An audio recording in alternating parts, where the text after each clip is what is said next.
incredible rescue by our Sebring Fire Department and by the Highlands Fire and Rescue on a recent structure fire on Lakeview Drive. I don't know if you all heard of a house burning just up Lakeview Drive and with an individual that was trapped inside. So I'd like to bring up the following individuals and present them with the Sebring Fire Department Chief's Award. Could we have firefighter EMT Tyler Simmons, who was the officer in charge at Station 15 responding to his first structure fire as an acting officer. Thank you, sir.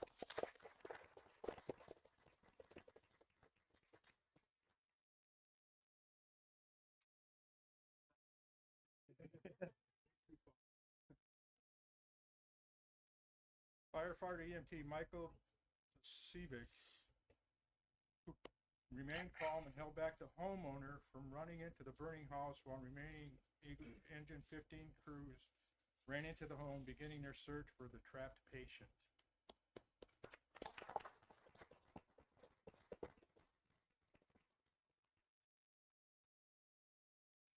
Firefighter paramedic Vincent Binney, who was his first structure fire with the Sebring Fire Department after being hired with the Sebring Fire Department in June, yet entered the structure as a seasoned veteran, successfully locating the trapped patient.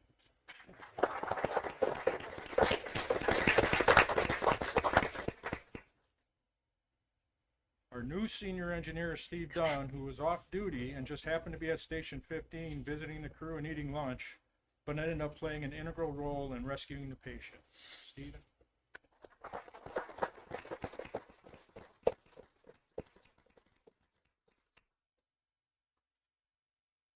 And our other new senior engineer, paramedic Clayton Johnson, who immediately arrived on scene and joined the Highlands County Fire Rescue Crew to begin advanced life support efforts.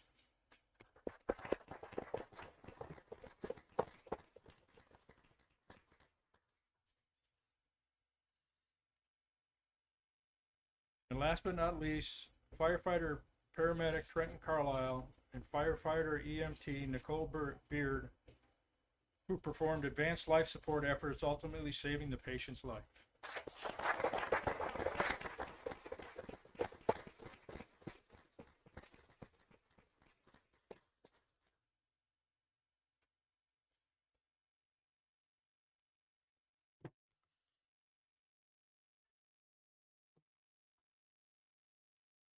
I'll have a get a photo bomb, you guys.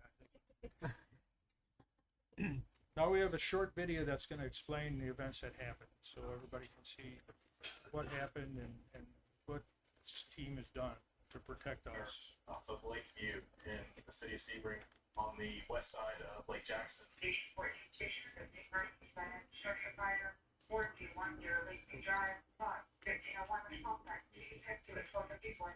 On that day, Station 15 just happened to have 4 guys at the station. Senior engineer Stephen Dunn happened to be at the station that day, eating lunch, hanging out with the guys. On July 28th, I actually came off duty that morning, ran some rounds around town, and then stopped by the station to have some lunch with the guys. The active alert went off, so I knew it was, something that I probably needed to go to. So I ran upstairs, grabbed my gear, jumped in the back seat. Please, in that way, update was. In response to the structure fire, in the 42 multiple cars and fire people on the back of the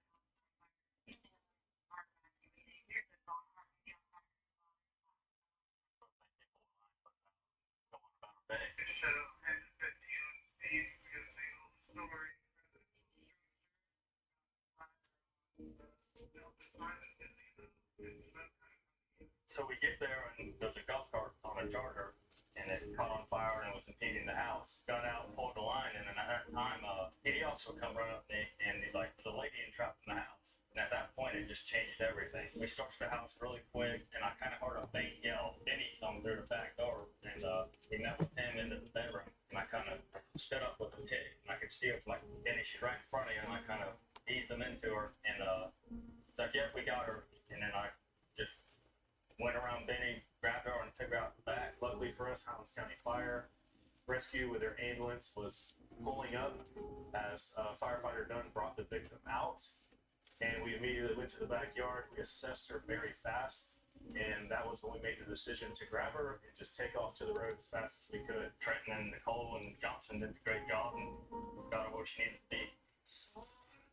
we were able to go full circle today and go see her after she was released from the hospital. So I couldn't be more proud. The outcome was amazing. Good afternoon. Hey, Miss Wallace. You look a lot better than last time we seen you. How you doing? Doing all right? It's good to see you. I'm the one that grabbed you out of there. Been a long couple weeks for you. Thank you. Betty picked them out.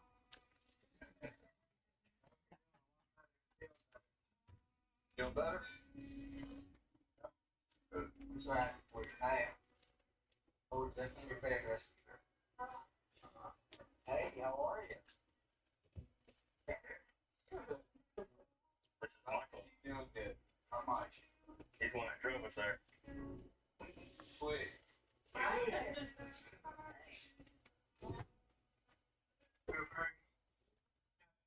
Still here. You don't get enough recognition. They just wanted to come see you. It's just amazing. Very thankful that you're Down to our station when you get some free time. Okay. Just if you need anything, you let us know, okay? I surely will. Thank you. We're glad we could help. I'm just very thankful for being at the right place. I truly think God put me here for a reason that day, and I was able to help out and make a difference.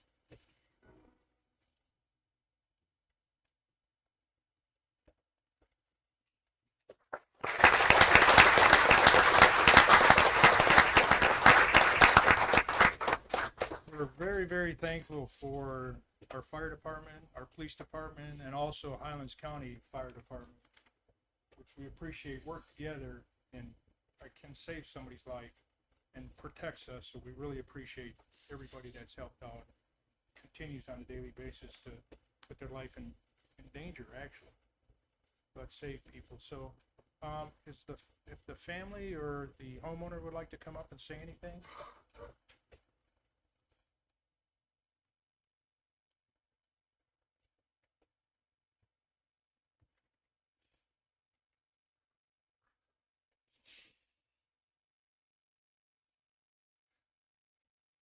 What a great honor it is to be here today. I'm so thankful, first of all, for the City Council of Sebring for allowing me to speak today, first of all, on behalf of everything that took place. And secondly, to every first responder, every fireman of the Sebring Fire Department, anyone involved in the police department in Highlands County, rescued. I just want to give you honor right now because I'm so thankful that you took care of my grandmother the way that you did. So, you know, we got this coin, Sebring Fire Department, to each one of us, and I feel like it represents us being a part of the family and what you did for us. We're just so extremely thankful. And on the back it says courage, integrity, duty, and because you upheld every one of those terms, you receive honor as well. So you've held up everything that you have proposed on this coin, and I just want to thank you first of all for that. If we could just give one more round of applause for each and every person.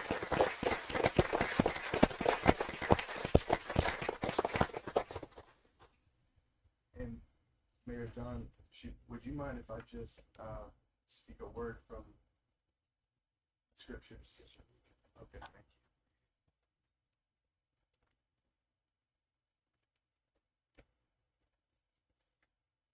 Secondly, I want to thank the City Council of Sebring for bringing God involved in the situation, because without him, we can do nothing. He is our strength. In our weakness, we become stronger. And today is the day that we're honoring each and every person involved in that rescue, and the entire city of Highlands County and the entire city of Sebring. But I just want to thank you for the prayer that was spoken before we even got started. I mean, that was amazing. Biblically and scripturally, this event that took place is a true sign that Sebring belongs to God, because everything that took place is literally in the scriptures here. If we look at Isaiah 43, it says in verse 1, "But now thus saith the Lord that created thee, O Jacob, and he that formed thee, O Israel, fear not, for I have redeemed thee. I have called thee by thy name, and thou art mine." But in the second verse, it really explains everything. It says, "When thou passest through the waters, I will be with thee, and through the rivers, they shall not overflow thee. When thou walkest through the fire, thou shalt not be burned, neither shall the flame kindle upon thee." This is a true example that God is a miracle working God. And the angels of the Lord, the Holy Spirit, were there that day, using each and every one of you, strengthening you, giving you wisdom. And you have the knowledge that you've acquired to be able to make this situation come to pass. And we're here honoring my grandmother, but also we're honoring you today. And God has used each and every one of you. And this even also goes deeper, because if we look at the book of Isaiah, it also talks about, in the first part of the book, it shows judgment, but there's hope in judgment. And before Jesus died on the cross, we were dead to sin, but now there's the hope. In the second part of these scriptures, starting in this scripture that I just read, it shows what Jesus did for us on the cross. He paid for our sins. And now we have eternal life through him. And he is our Savior. And he exemplified that over the past few weeks. And just to let you know that God always confirms signs and wonders when he's involved in something. We just came back from visiting her. This was the first time that I had a chance to visit with my grandmother. And she was a little bit, not all the way there, but she's getting better. And it's amazing that because she was in and she was breathing the smoke for 7 to 8 minutes, from what I understand. I wasn't there, but that was the report that I got. It's a complete miracle that she's alive today and she's still breathing. And we prayed for her while she was there. We prayed that her cognitive functions would come back. We prayed that her hearing would come back. We prayed that her eyesight would come back completely and full. And after we prayed, you wouldn't believe the difference in her. When you go back and see her again, she's able to talk to you like a full-blown conversation. She could hear everything that we were saying. We stepped way back far from her, and she could hear what we were saying. And she was saying, "Yes, I hear you, I hear you." And she would repeat everything that we said. And then I said, "Can you see what my hands are doing?" And she would follow my hand from here to city clerk Miss Kathy here. From that far away, she was following my hands. I would do like this, and she would start doing like this. I'd do like this, and she'd start going back and forth. And then she could, we were doing times tables with her. I would say, "What is 5 plus 5? And she'd go, 25. I'd go, "What is 2 times 2? And she'd say, 4. And then I would do, "What is 10 plus 5? She'd say, 15. So it was an immediate miracle that God did. And because of your honor, your duty, your integrity, and your courage, she is now gaining more strength each and every day. And God is gaining glory in it. So I just want you to know that we're extremely thankful for what you've done. And I'm extremely thankful for this honor to be able to be here and speak on behalf of her miracle even today. And it wouldn't have been possible if it wasn't for you. So I thank you very much for that. Sebring is in God's hands.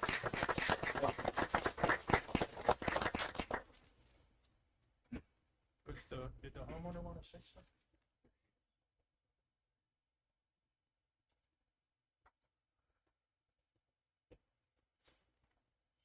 Good evening, everyone.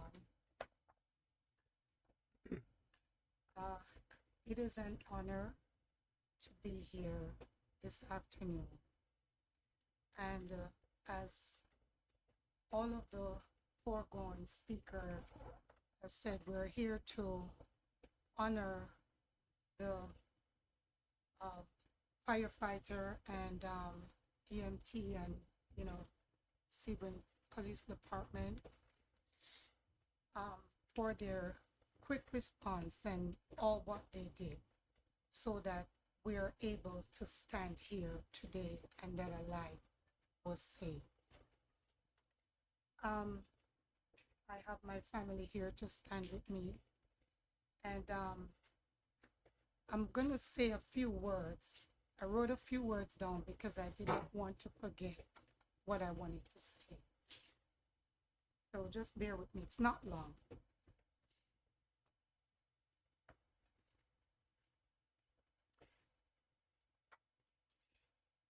Today, first I want to thank God that He brought me this far in terms of we're here today. Like I said before, that I'm alive and like I said, a life was saved. So I thank God for that.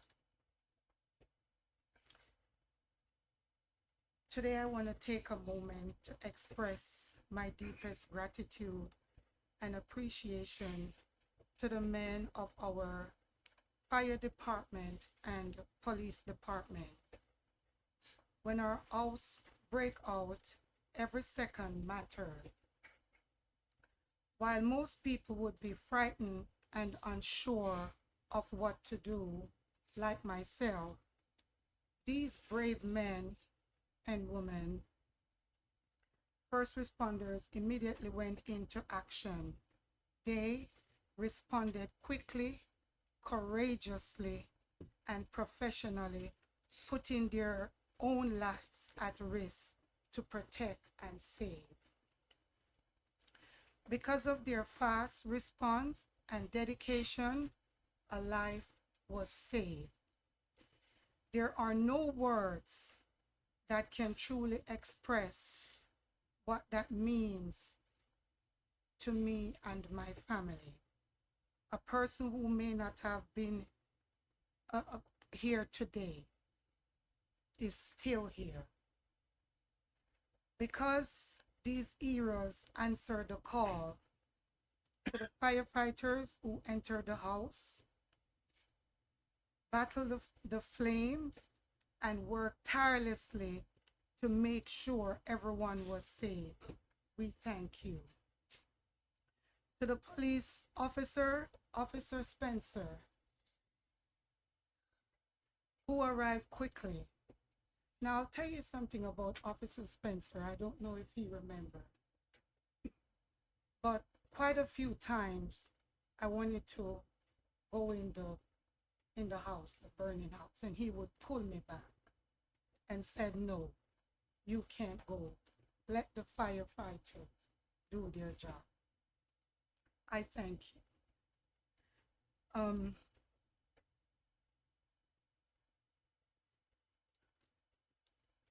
I thank all the Sebring Police Department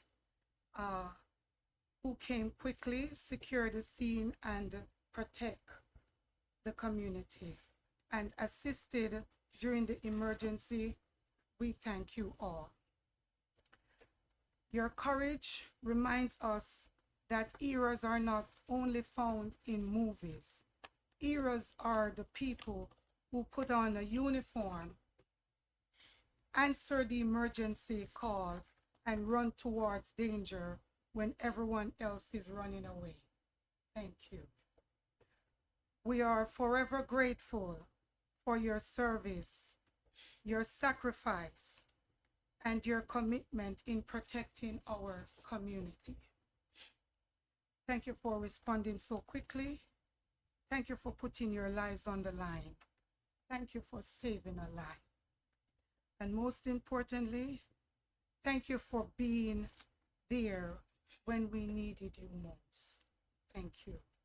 May God continue to protect and bless each firefighter, police officer, dispatcher, EMS, and every first responder who serve our community. From the bottom of our hearts, thank you for your courage and your service. God bless you all and our community. Now, before I take my seat, as to show my appreciation on behalf of myself and my family, I just wanted to present a small token of our appreciation to the Sebring Fire Department, Station 15 and 14. Station 15, I think they responded first because they're closer to me. Station 15, I don't know if we have a representative. It's gonna be all four Oh, of these. so I wanted to present this token of appreciation to Station 15.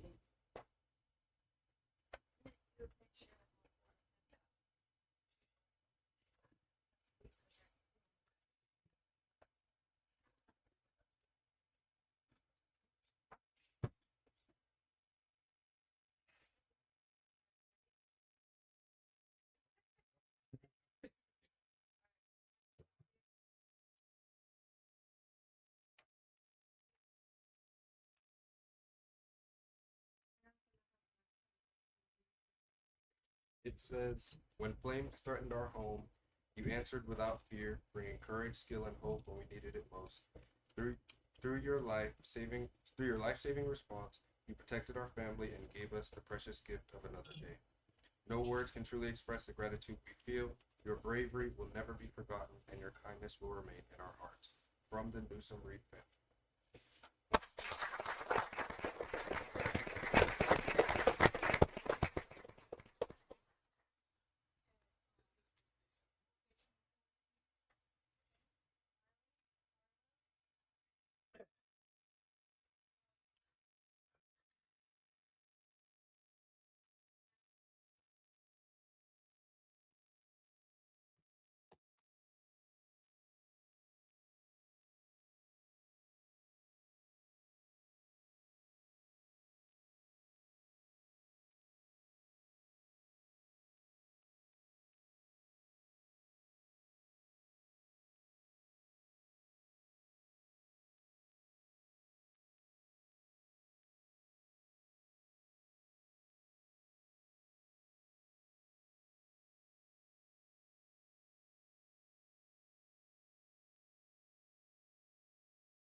And to the Sebring Police Department,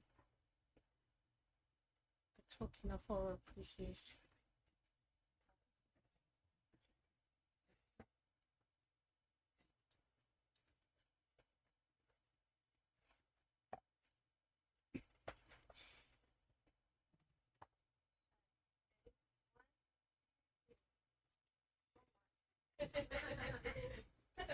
One, two, three.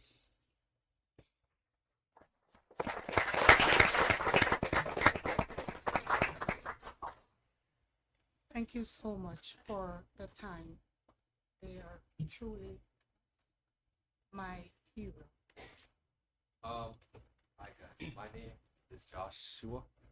To anybody that's never been through a fire, I hope you don't go through a fire. When I pulled up, all these guys here were on their knees with their gear covered in smoke. And we had officers all over the place. The street was blocked off. It was a whole big mess. I just heard sirens all day. But nevertheless, they like everybody else said, they did great. We deeply appreciate them. I know Maddox a little bit. I wash his truck all the time at the car wash. So, he does great. So when I got there, I spoke to him and he gave me the rundown because everybody was just itching. But like I said, I do deeply, deeply, deeply thank all of you. Not only for going in and saving somebody, but saving our house, most importantly, because if y'all didn't get there, the house would burn down. So I really, really appreciate every one of you and all of you guys for listening to these very long speeches.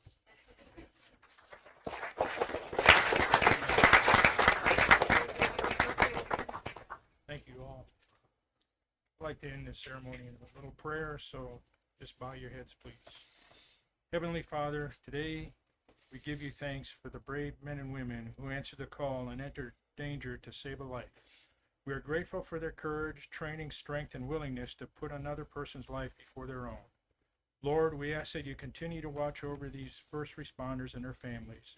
Protect them as they respond to emergencies, give them wisdom in moments of uncertainty, and bring them home safely after every call. We also thank you for the life that was saved. May this rescue remind us of the extraordinary courage and compassion of those who serve our community. Bless these men and women, strengthen them, and let them always know how deeply their service is appreciated. Amen. So, thank you.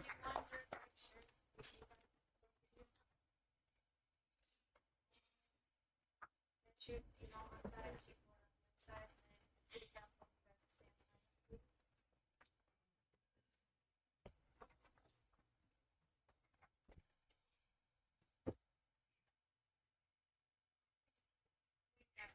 A bit more. Council, you're good, you're good. Okay, all right, ready?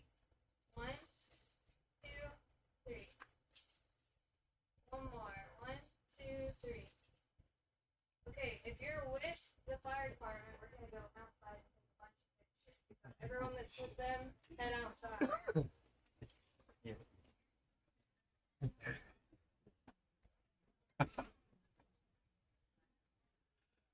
Thank you. Thank you. Well done. Thank you all. Yes, thank you. I know your dad's proud. Right here, sir. You went over.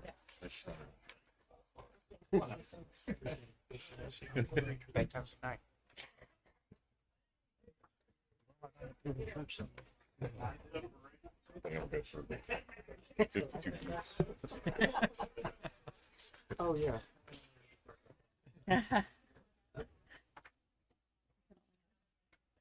Hope you guys have IDs ready. Good, how about yourself?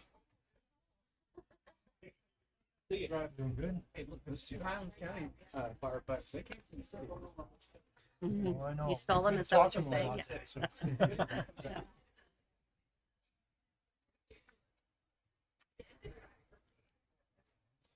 That's all I had. We'll wait just another minute.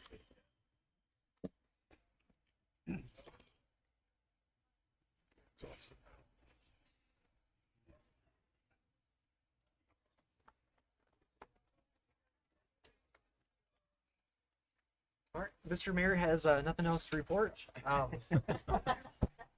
did not say that right. But thank you for doing that, and it's unbelievably An honor. honored to My be here. honor. So very thankful for our first responders. Moving over to the council members' concerns, comments, and liaison reports. Start with Rebecca. So I'd like to thank the city because I got to go to the Florida League of Cities conference last week. So that was a good opportunity to learn from other cities, some good ideas of what we could, some ideas we can look forward to, not forward to, but look at considerations for our city. And it was just a great opportunity to learn a little bit more. So I appreciate that opportunity that I got to go. Only thing I'll mention is if you haven't voted yet today, Yeah, you've got I was gonna about add 55 minutes. This meeting will still be going. You probably can go vote and come back and we won't be done. That's all I've got. David? I had the opportunity to go with the firefighters over to the Palms to visit the lady that they pulled out of there. And one of the words that's not on the back of that coin is humility. And seeing them in there in that environment, they truly are professionals of what they do. And while this is a unique situation and does not happen every day, they are still the most humble group of guys and women that you're going to run into. And I think that they need to be recognized for that as well. So. Roland? No report. And would like to echo that what David just said, and also echo what Rebecca said. I also had the opportunity to go to FLC, so thank you for letting us go to FLC and learn more about the city and how we can better help with everything that's going on and have a better understanding of what we're doing, what services we are providing. So that gets us over to the consent agenda. There are 2 changes on this. So looking at pulling 8C, the utility services agreements, we can look at those agreements separately, and then also 8H with the Lakeview Water Sports. So if there's a motion to accept the consent agenda with those 2 adjustments. I'll make a motion to accept the consent agenda, pulling items 8C and 8H. Second? Second. Motion second. Any comments from the audience? No? Kathy? Bishop, Yes. Colchester, Yes. Lidell, Yes. Stewart, Yes. Avery. Yes. So let's go on over to 8C. See, Scott, you want to talk about that or? No, I asked for it to be pulled. So line item number 4, the address is 5020 Kenilworth Boulevard.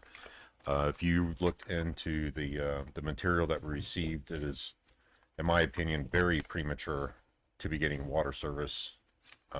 While they gave us an overall idea of what is planned there, we don't really have anything definitive. It's still zoned as agriculture, which means it could be one of a million different things. So I just think I would like to see a little bit more information on what exactly they're planning on doing there before we grant them utilities. So if we grant them utilities, they can then change their plan at Correct. will. So it could be a bait and switch. Is the It could be anything. concern? Okay.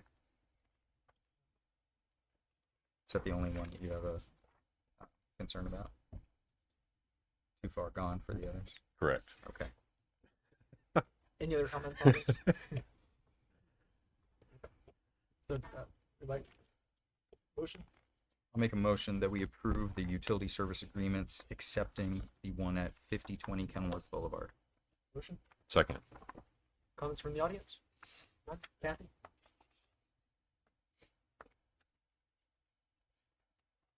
Bishop, Yes. Colchester, Yes. Lidell, Yes. Stewart, Yes. Avery. Yes. Moving over to 8H with a Lakeview Water Sports license agreement. Same thing to Scott. Do you want to take this or Roland or? No, I'm just going to abstain from the vote. The applicant is a family member. So looking for a motion? I'll make a motion to approve the license agreement with Lakeview Water Sports as presented. Second. Motion second. Comments from the audience? No? Kathy? Bishop, Abstain. Colchester, Yes. Lidell, Yes. Stewart, Yes. Avery. Yes. Okay. Moving over to 9A, which is the Sebring Historical Society lease extension.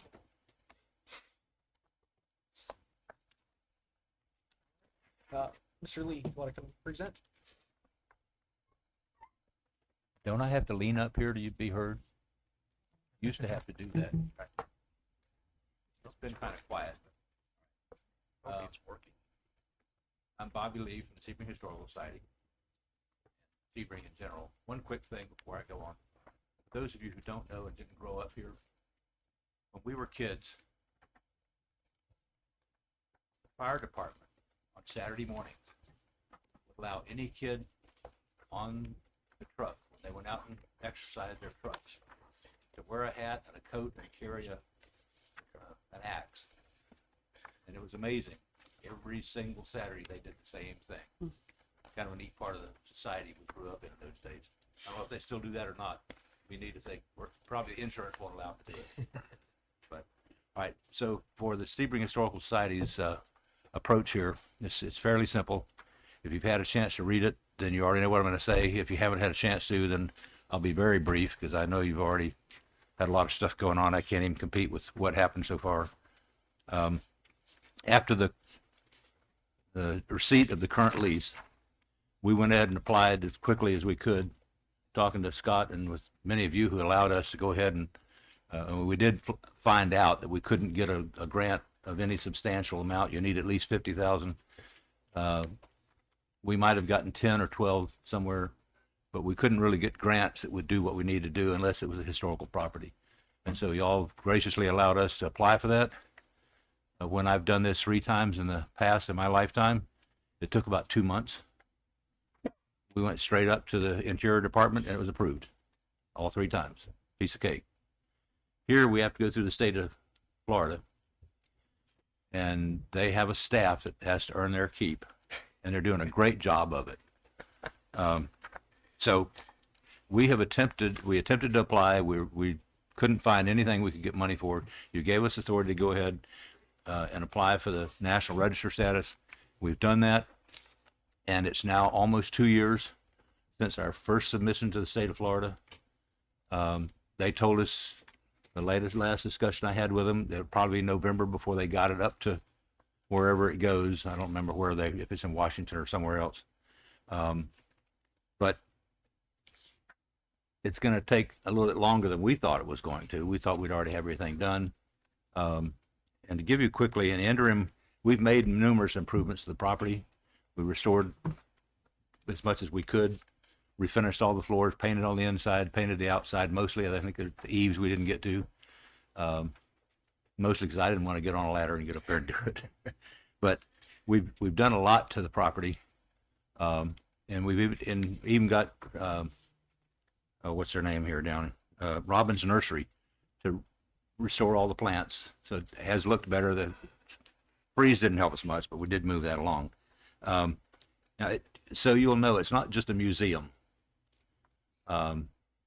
We do have docent tours and bus tours that actually come and deliver people to go through our museum there now.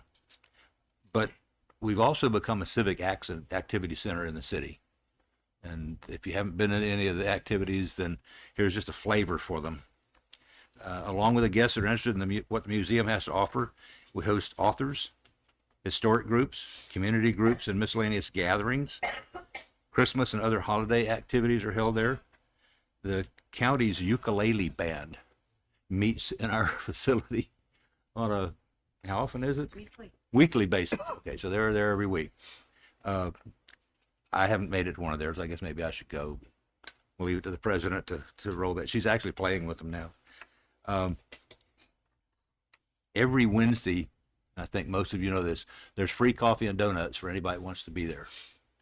Anybody from the city, anybody from up north, wherever they're coming from, if they just want to be part of the Historical Society, just for that one day, that's fine too. They don't have to sign up. They just come in for free and have those.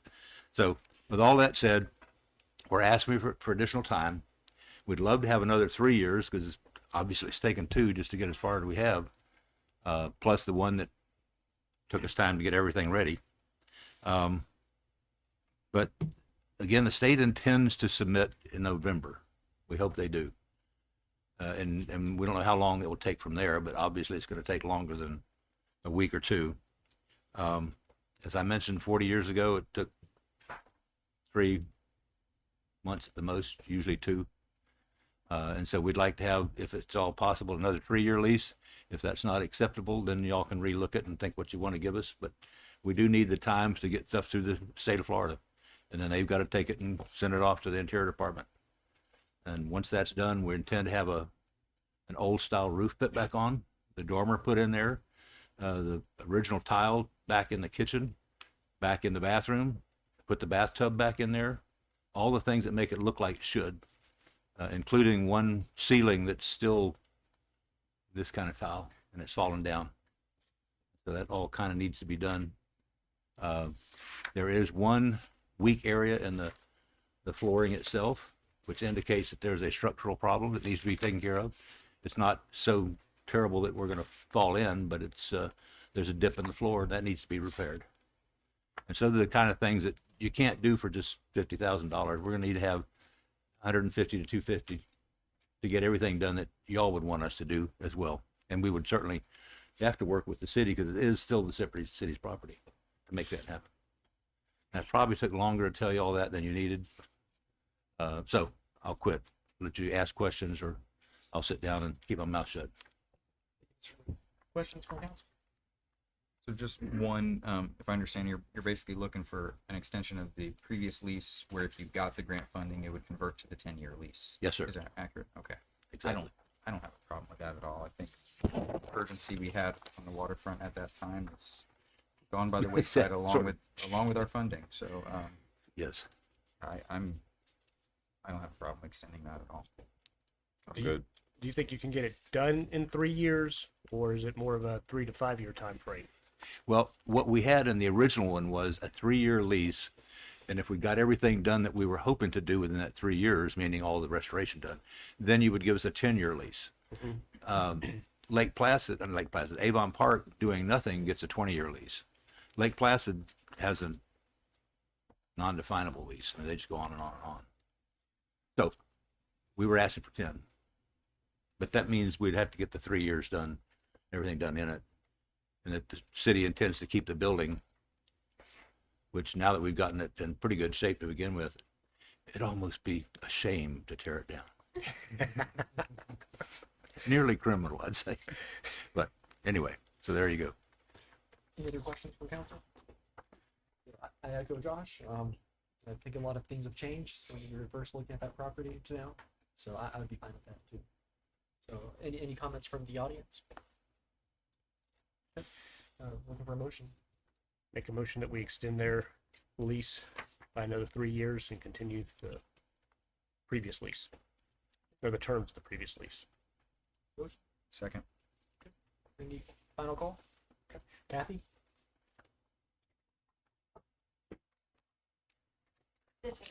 Yes. Yes. Yes. Yes. Yes. Thank you, Mr. Lee. Thank you very much. Y'all have a good evening, what's left. Thank you. Okay, this brings us over. I'll spill all my water. To 9B, looking at the RFP. I can speak up a little bit, or if Paul could help me out a little bit. I think I lost my voice a little bit today. Okay, so looking at 9B, looking at the RFP. Last council meeting, we clearly said we were just listening to all the everybody who was presenting. We're not making a decision tonight. The intent is to make a decision. So, kind of going into this agenda item, want to present my thoughts and ideas going into this, making sure that we have a game plan. What are we trying to accomplish today? So, in my mind, we can go through we can have comments, discuss all of the proposals that we received. I'd like to see if we could not necessarily rank them, but look at our priority list on out of the 5 that we received, what interest do we have in 1 out of the 5. So I would also recommend that we take staff's recommendation of whoever we decide, we want to make sure that we have a signed lease agreement by August 28th. That'd be my goal. For whatever reason, if we cannot come to a signed lease on August 28th, if we have kind of a priority, it would automatically default to number 2 with our preference, so forth, number 3, however that works. So that's what I'm proposing. So for us to discuss it, for public, we want to hear your input. What I would be asking is keep it no more than 3 minutes on this. Mayor Shoup will keep track of the timer. If there's anything that somebody has already said, we've gone through this process quite a long time, so we don't want to necessarily just repeat things. We've heard a lot of the comments, but please give us your comments and your feedback. Then I would also want to give 5 minutes after public to anybody here who wants to present more on their RFPs for clarifying things. We can ask some questions. After that happens, come back to council for hopefully a vote, a motion, and then final input, and go from there. So that's just how would like to see this move forward. Open to discussions on kind of the layout. One question. So once the selection has been made, how is that negotiation going to be handled? Is that going to be done at like a council meeting, or are you going to appoint a group to hammer it out and then bring it back to council for approval? I mean, I would like to see the same thing that we did last time we awarded it. So I'm happy to be in that meeting with the mayor, with Bob, Scott, and anybody else who would need to be in that meeting. Scott, if you want to interject on that, or Bob, that's what I'm thinking. I don't think it needs to be workshopped or have another committee, and we've talked through this enough.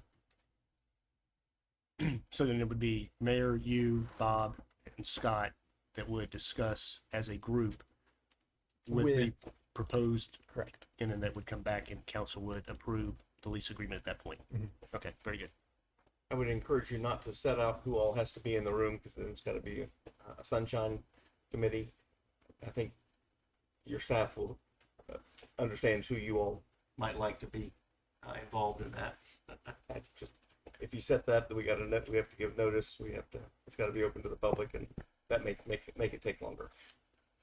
Can I also add, with a, ad hoc committee or whoever at this point, I'm comfortable with letting them hammer out the details and execute the agreement. I don't know that it needs to come back to us again, at that point. The 5 of us have talked out to death what we want to see, and I think that those expectations are clear enough that we probably don't need to vote on it again. At least that's my thought. I don't know if it's problematic or not, Bob, but in the interest of time. Do we have that? I would encourage it to come back so that there's no uncertainties about the deal. Okay. So the idea is it would be finalized in practice by August 28th, and then come to our first meeting of September. The proposer will have been fine with it and signed off on it. Okay. On the 28th, and be on your agenda for you all to approve at the following council meeting. That would be September 1st. Okay. Okay. Good with that? So Yep. Yes. okay. So I think at this point too, let's talk through everything. Would like to know what everybody thinks about all 5. If there's preferences or things that we don't necessarily want to entertain. I don't have any straws to draw, but if anybody wants to take a hit first. I'm not speaking first this time. You guys have at it. You'll hear my thoughts at the end. Well, David, I want to start with you. My thought is that the Blackman proposal is the highest and best use for the city of Sebring and for that property. It makes the Harder Hall a resort. It helps to complete the vision of what the Blackman family had started. It is good for tourism. It's good for the local residents. It accomplishes everything that we wanted to see from a financial burden point of view. So that would be where I would land on a top selection. Yeah. What, any thoughts on other proposals or? My number 5 is H&L. I don't see that as being a viable option. Any other thoughts? Roland, what are you thinking? So I have to agree with the first part of David's statement. I was not here at the meeting where it was retracted, which is a moot point and it really wouldn't have mattered. But I think that they've made some concessions to are a little bit more agreeable to what we're asking for after, whatever you want to call it. If I were to pick a top 2, it would be the Blackmans or H&L. I'm a little bit more partial to the Blackmans, given that it's tied to the Harder Hall situation. I don't want to look back on this in 10, 15, 20 years and say, if we would have only done this, the hotel would be open. So that's what I'm trying to avoid. Josh? So if I'm ranking them,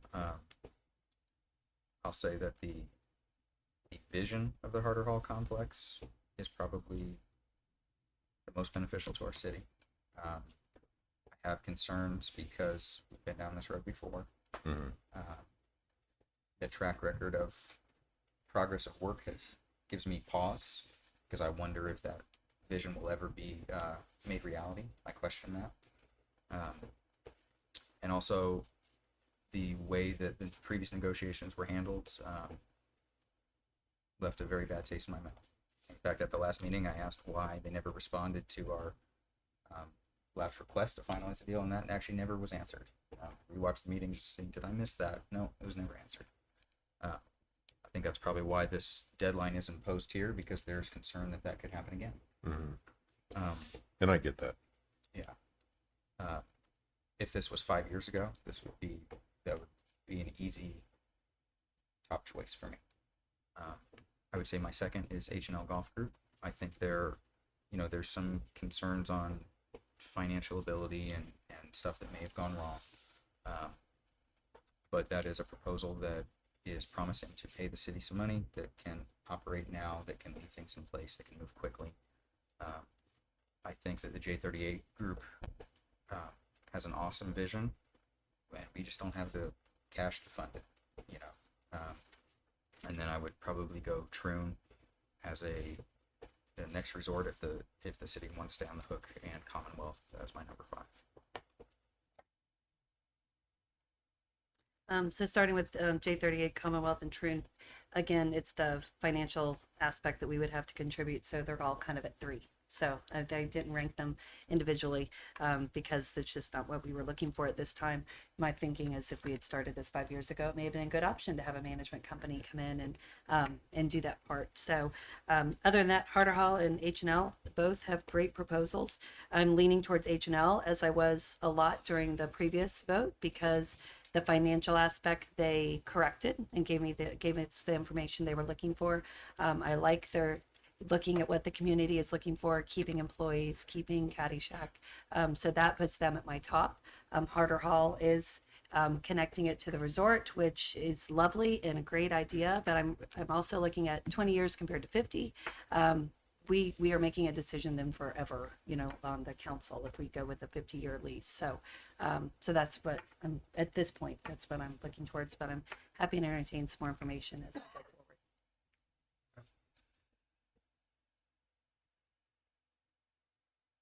Let me ask you guys this too. So management company would, I know you said that you were going to rank David H&L a 5. Would you entertain more of the management companies period? Do you have an interest in the management companies?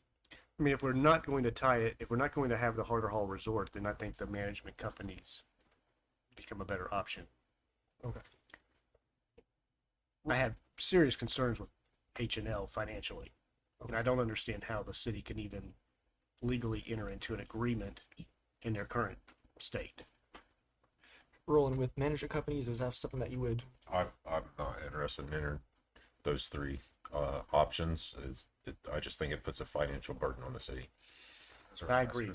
Yeah. Yeah. I mean, I agree it does. Okay.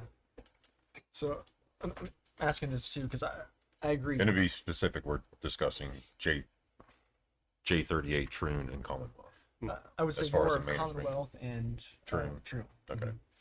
J38. So J38 is not a management. They have a full proposal. It just requires financial input from the city that I don't think that we can bear at this time. That's my read. Right. And I think too, with Joey here, he might be able to address some of these concerns as we get to that point too. But I would agree. 5 years ago, in a different situation, I think a management company would be something that could be really good for us.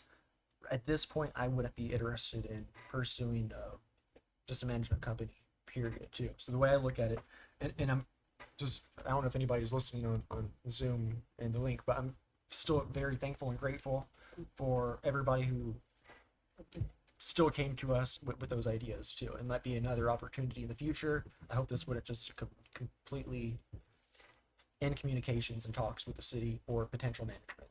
I don't know what 10 years looks like for now, but that could be a opportunity. So I'm thankful for Troon and Commonwealth for reaching out. I have the same concern with Joey and J38. There's a lot of uncertainty with funding. 700,000 to $1 million is a lot to take on. I think a couple years ago, that's something that would have been easier to manage. I think that's a hard thing right now to do. So unless there's some clarification on that, I wouldn't really lean towards J38 or the management companies, leaving H&L and Blackman's proposal.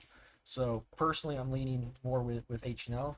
Talking with Harry, I think he's been very open and honest and transparent about what's going on. It's not ideal. I don't think anybody would disagree with that. But with what the city is trying to do, we don't want to be in the golf course business. We don't want to have this financial loss anymore. I feel like Harry is checking all the boxes for the city. I think questions, concerns that we've had, he was able to address. I think he'd be a really good partner to work with. I really want to see the hotel open, and I'm not discounting any of the work or the time or the money, the resources that were put in, but I tend to agree with Josh too, with the past experiences that we've had, not negotiating and not coming to a decision. We've been doing this for a long time, so I'd be hesitant of doing the same thing, expecting different results, going through kind of the same process. So if I were to rank them, I would say H&L and then the Blackmans, and not looking at management companies or J38. So that's my thought before we open it up to public. And here, I don't know if you want to have any thoughts. Kind of piecemealing a bunch of it together, but I got to agree with David as far as an economic situation for the city of Sebring and Highlands County. I think the Blackman Group is the preferable one. They have invested millions into this project. They've got a capital stack that will invest the rest of the millions in it.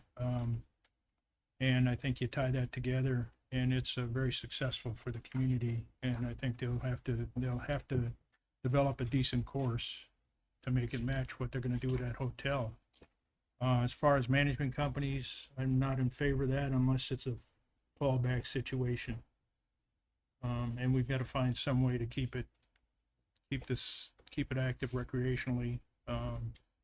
Going from there, as far as H&L Harry, I'm a banker, and I got a problem with the bankruptcy, especially one that's still not worked out yet. And so that's where I would not make a loan to somebody with a, I'm not saying not you, but I'm just from my 46 years in banking. Bankruptcies are on the low end of my totem pole. So, and I think there's a lot going on that really needs to be, if it falls to that, we really have to shore it up to see capital, where it's coming from, what's the income look like, everything else. So, but my number one choice would be the Blackmans. One more thing I didn't mention this, wanted to get everybody's appetite too. I mentioned this last time too, but hypothetically, nothing comes through open space public park. I think that is a actual viable option. Looking at long-term growth, looking at synergy, what would happen if we expanded current facilities? I think that would be a boom for tourism. I'm not saying that we do that right away, but as we go through options and opportunities, I would personally like to, I know it wasn't an RFP, but put it on the ranking if for whatever reason things don't pan out. I would like that to be a viable option that we consider. Any thoughts on green space open? I mean, I can weigh in on that. I think we have to let the public sector fail to run a golf course first. We have, or private sector, excuse me. It's not been financially viable for the city to do it, but it's still an active course in usable condition. To me, that's under the management company. I think we gotta let private sector give it a shot, and if they can make it work well, then great. And if they can't, then maybe golf is not viable there, and then I would be more open to considering something like that. So you would rather have a management company than just shut it down for public?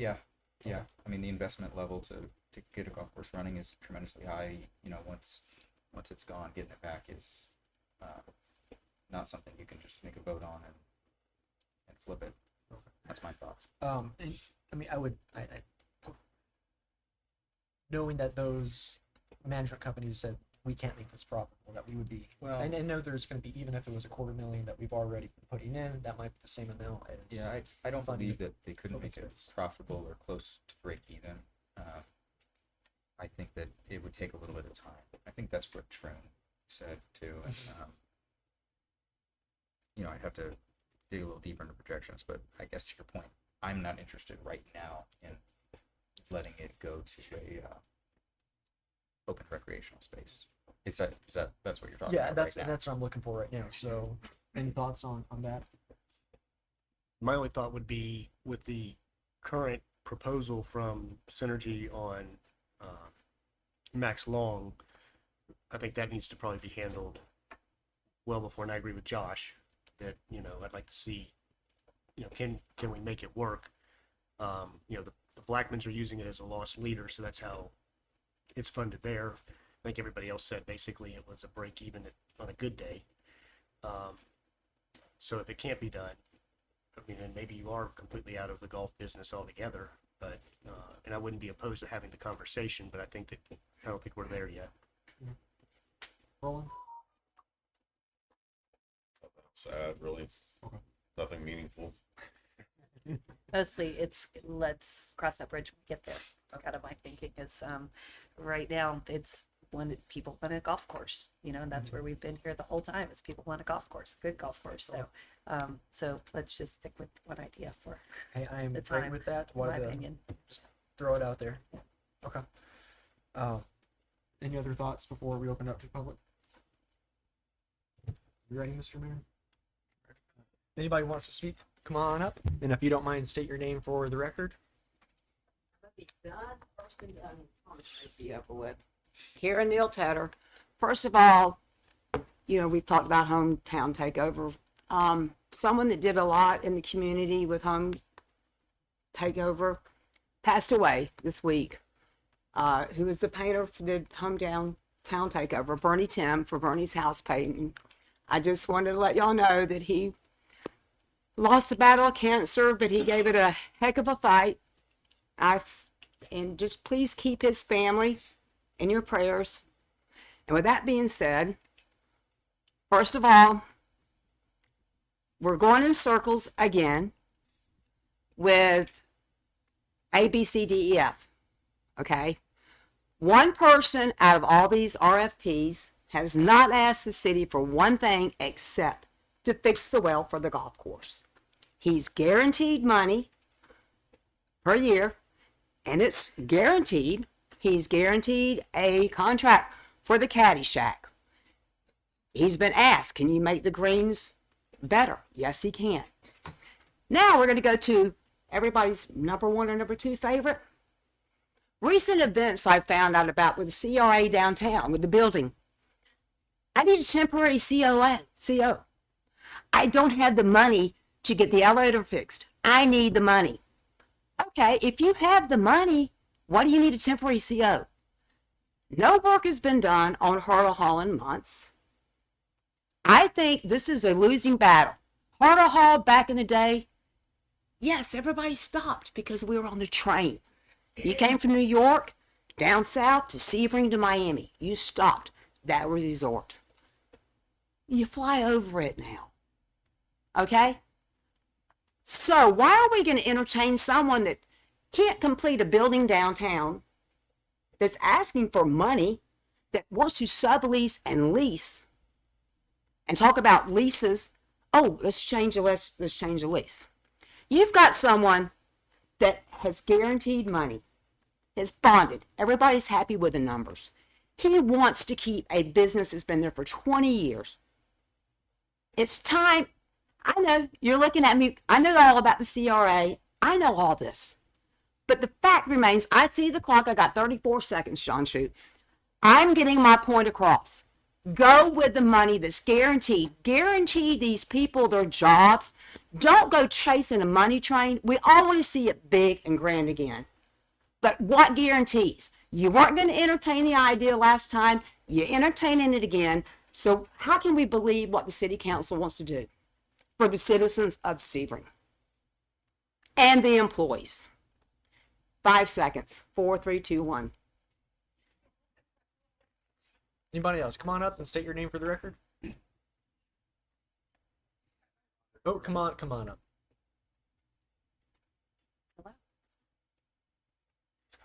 Hello, my name is Andre Corsby. I had no intention of being here tonight. Question before I start, is this the big pink building on 27? Yes. And is it empty? So here's an ideal. I know you guys are going over it, but why, like the lady said, instead of trying to make it what it used to be, I do Amazon now.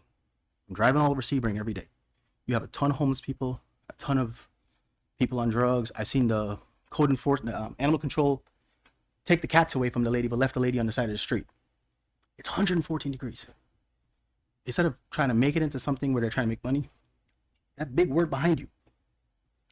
Churches will invest, and it won't cost you a nothing. You guys could turn it into a rehab center. It's plenty of, I have a thing, Church of the Garden. There's plenty of land. People can start planting, farming, producing. It will produce plenty of jobs. We are here in Sebring. Is this like the retirement center for everybody? Everybody works in healthcare. That will provide plenty of jobs for people who need to provide places for the homeless. And I don't want to cut you off, but this is about more of the golf course, not the Harder Hall. That's not our... That's land that's sitting there too that can be turned into something. Privately owned. Oh, Yeah. I apologize. Yes. Yeah, it'll be something that could benefit the whole county, not just people playing golf. I'm golf invented by a bunch of Scottish people trying to hit a ball up a sheep's ass. Oh, by the way, thank you for approving my market. Appreciate what you're doing.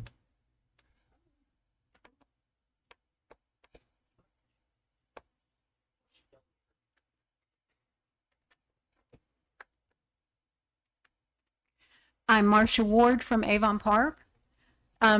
We've had an agricultural business in Highlands County for 102 years. My concern is your concern with how much time it takes to keep an historic building moving and get it done. I live in a 1926 home. I bought it here because I said if I'm coming back here, I have to have a project.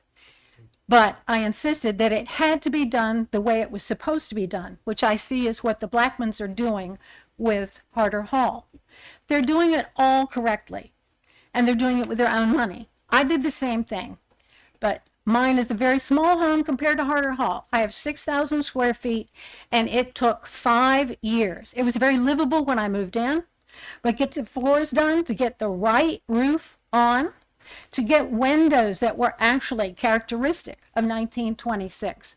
All of these things, and trying to find the right people to do the job in Highlands County. I had to go out of county. I had to bring in people. I went through 4 different bricklayers.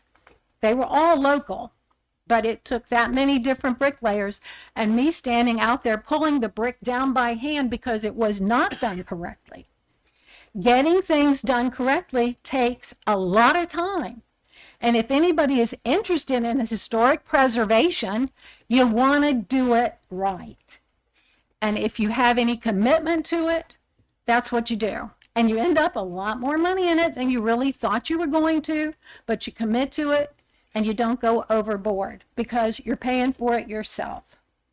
So I think you need to rethink that. I say the same thing as I said before about your concern with these long-term leases. When you've got something that is going to be beneficial for your community, invest in it. And in your case, a lease is an investment in time for them. I'm totally in favor of the Blackman proposal. I think there's some things, some real financial concerns with some of the other issues that other RFPs that came up, one in particular, but I'm not all that versed on that sort of thing, but I do have real concerns that it's not maybe what it says it is. So just voicing from an historic standpoint, from a city planner standpoint, from a someone who's committed to this community, I'm for the Blackman project. Anybody else? Yep, come on up.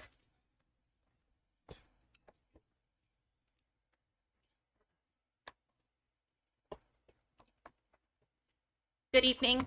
I'm Morgan Anderson. So you can put a face with those really long-winded emails that you've gotten. And I hope you take time to actually read over those because there are some very risky things that I think you guys may be talking about getting into.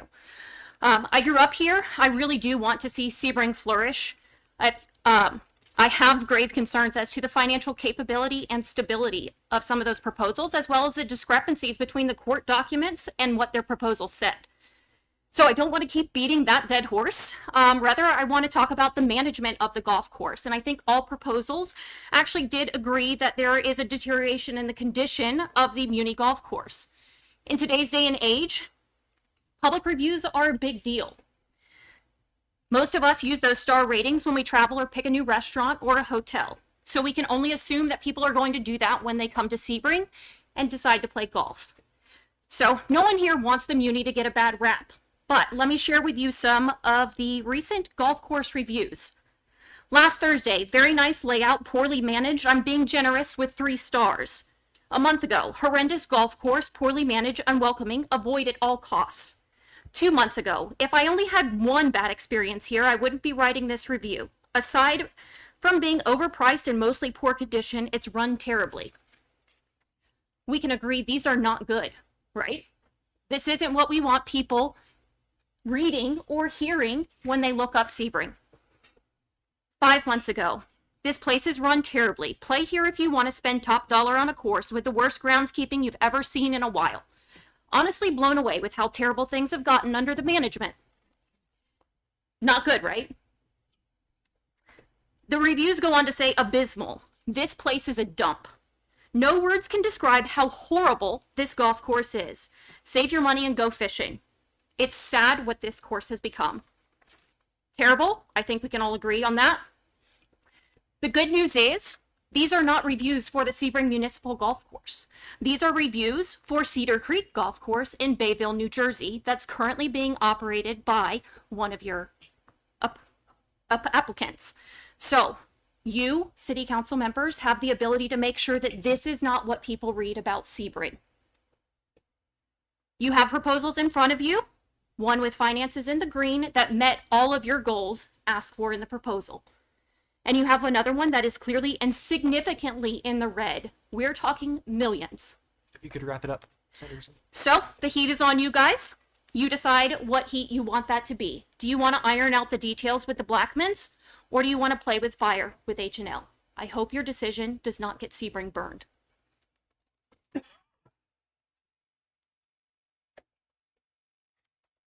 Anybody else?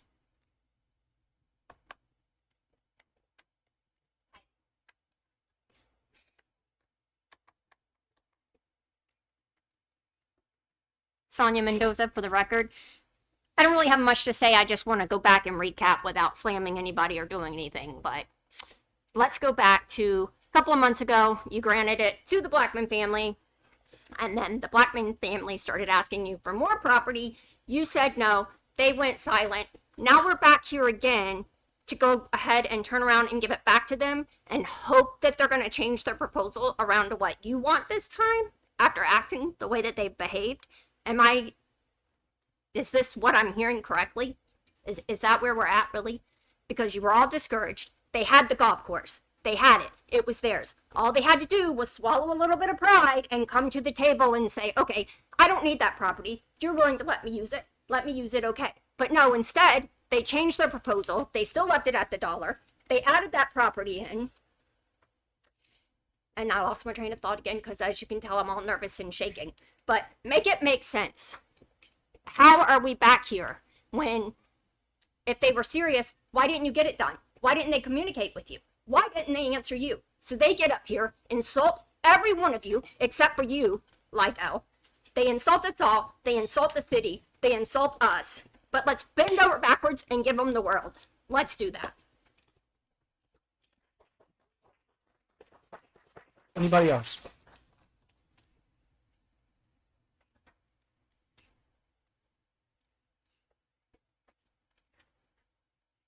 Sorry, I'm so slow. Verna Flexen from Sebring. I just, I want to reiterate one of my concerns. I have nothing against the Blackmans. You know, I wish them every success. But my gut feeling is that they have not treated this city with the respect it deserves. And I think that indicates the way they do business. As far as the lady who said, you know, it's taken her forever to renovate her house, these are people who are, this is their business. They should know how long it takes to renovate, and excuses for extensions, I just don't think cut it.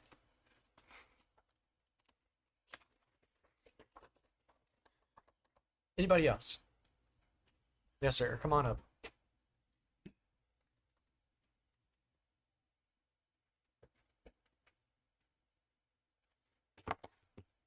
How you doing? Good. Hey, my name's Scott Bergdorf. I'm a local resident.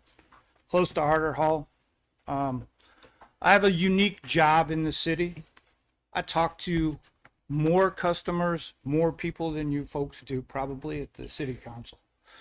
There's very few people that are happy with anything other than what's happening with Harder Hall. Everybody likes what's they're being shown. The Blackmans have done many things without the through the city. They've done things downtown. They've took a building that, well, it's been a waste since I got here. Now it's not. There's other things that are going on. The golf course. I'm not a golfer, so I have no business weighing in on golf. But from a perspective of people I speak with throughout the city, there's many people that are in favor of the Blackmans. They're just not here. So I'm just speaking what I hear. Thanks for your time. Mr. Carlisle, can you remind everybody who you are?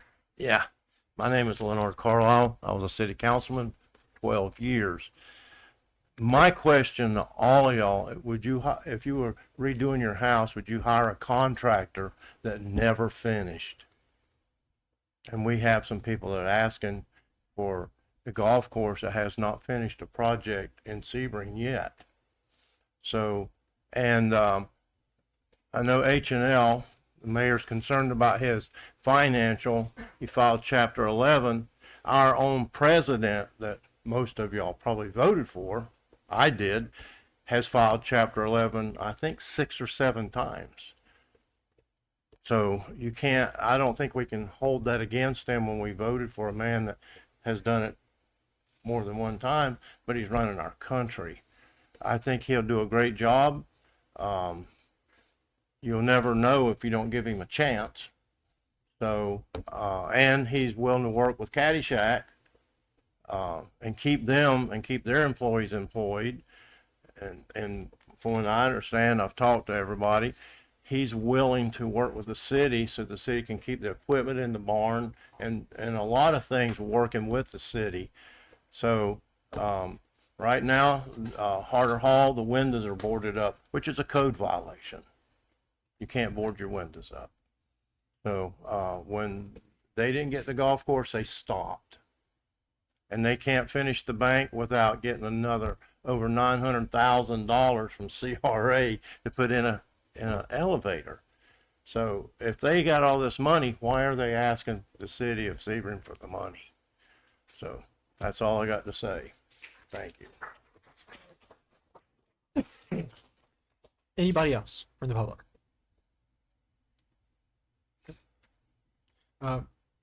Harry, Mr. Blackman, Joey, anybody else, if you would like to address council and the public, now's your opportunity. And then for 5 minutes.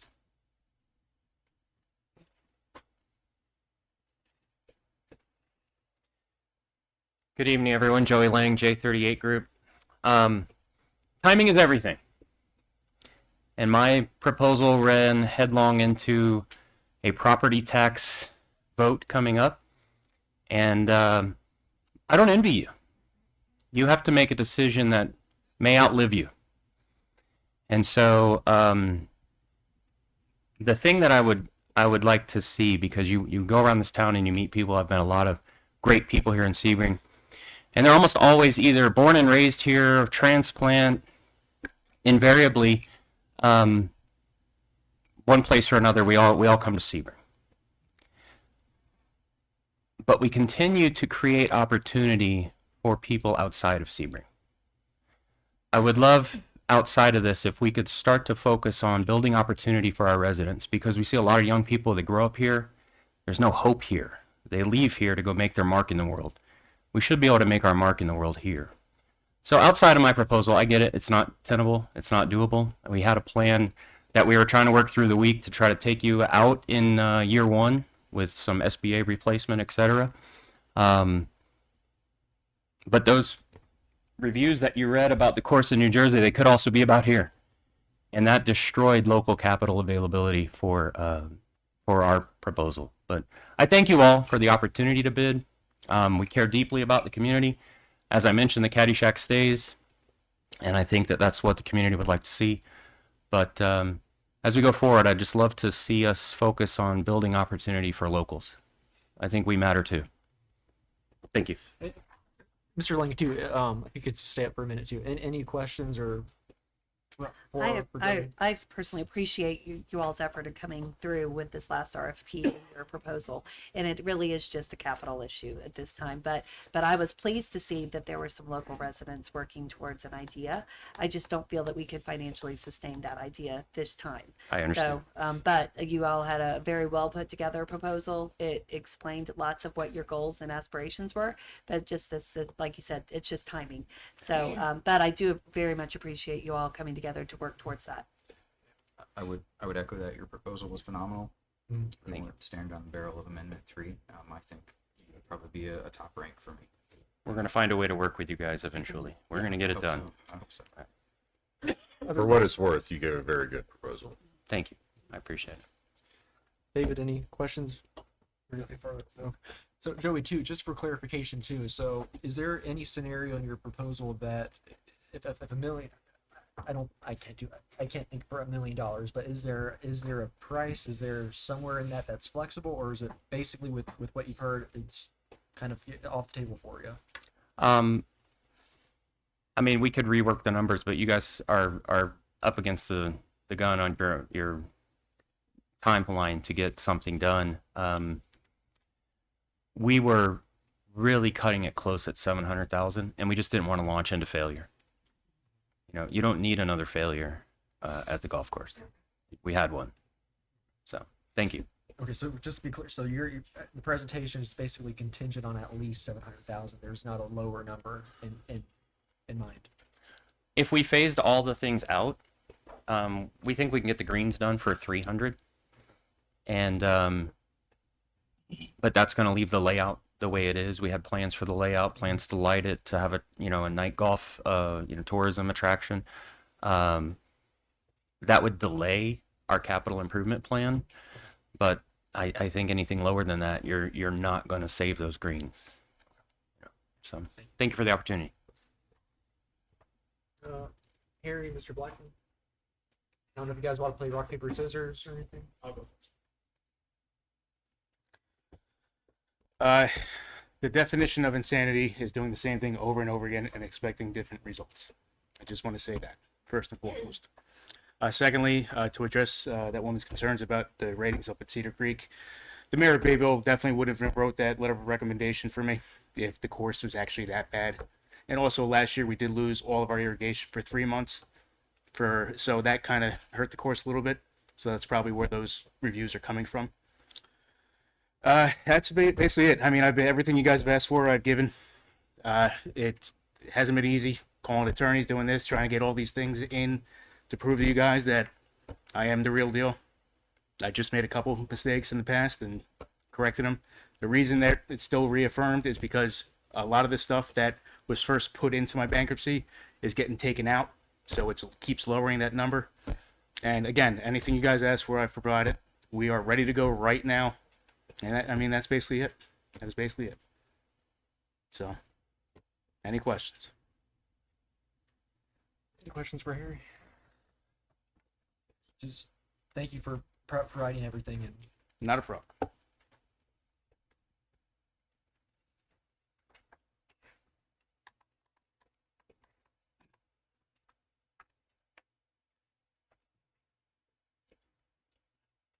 Jim Blackman, Harder Hall, and 228 North Ridgewood Drive in Sebring.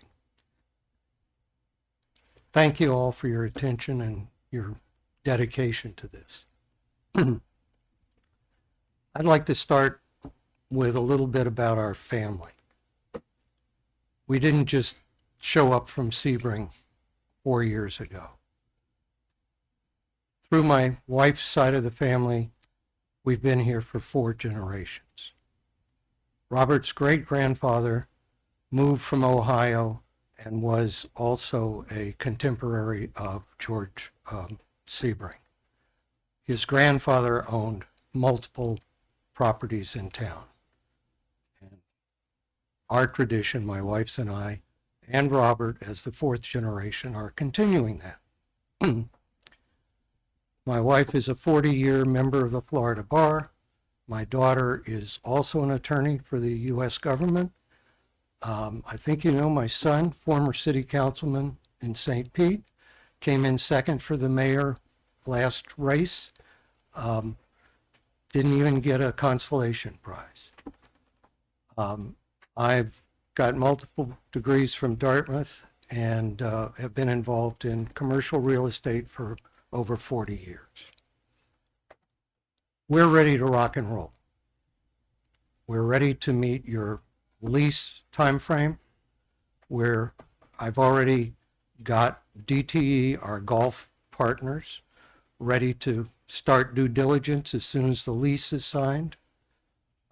We have other folks, other experts who will be doing some due diligence. Again, I'm going to ask Scott, what's our time frame? Is the irrigation system up and running? It's not up and running yet. They're out weekly, trying to get the well back up.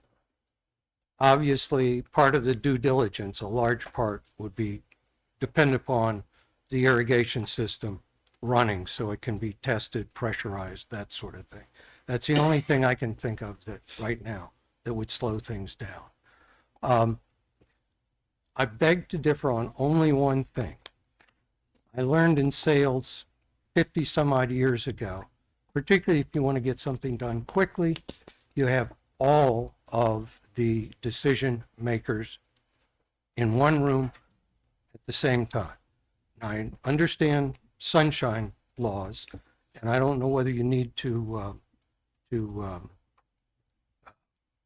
advertise for another workshop, but I see that getting done. The problem we had before was lack of communication. We'll take some of the responsibility, but we'll take some of the responsibility. So that's how I see this lease getting done. Robert and I and our attorney are available this Thursday. We're also available next Thursday. But next Thursday is the day before you want this done. We could do that. But I think it would be best if all of you heard what concerns we have with the lease and heard our side of it. You might understand. We might come to a better lease for everybody. Questions? Yeah, I guess so. This council in May gave you the opportunity to be in this room with all the decision makers, all the stakeholders to hash through it, and you did not show up. No, not one representative. I'm not done yet. Okay. And then you went radio silent until the day after the meeting where we pulled that RFP from you. And the first communication we got was a letter saying you were going to sue us. I'm done. I'm not doing a workshop. We gave you a red line version of the lease, and that was the version that we hashed through, at least from my perspective. Speaking for myself right now, are you willing to sign that one tomorrow? No. And may I explain? Sure. You didn't before. I would love to hear it. May I explain? Sure. Okay. The May meeting was noticed to us 3 days before. Our attorney couldn't be here. We couldn't be here. It was short notice. You were noticed, Attorney Swain was noticed, that we could not respond or be here. Okay, that's the first thing. The radio silence is a lack of communication, which is not totally our fault. Did your email stop working for that month? It's not totally our fault. Could you help me understand that? Because Bob reached out. So how is it not completely your? Well, I think he tried to reach out, according to him, to our attorney, who is very difficult to get in touch with. I don't see that being a city council problem. I am not trying to make it your problem. But if it's not completely your fault, I'm just help me understand too. I meant personally, it's not our fault. You were not aware of that communication? Not until later. I have a hard time accepting that. Well, that's your prerogative. but you're also coming to us for the lease too. I mean, I don't feel like we need to be proactive in reaching out several times a week to have that communication. I mean, I trust our attorney, and he reached out, so I'm having a hard time with the comment that you just made. I'm sorry.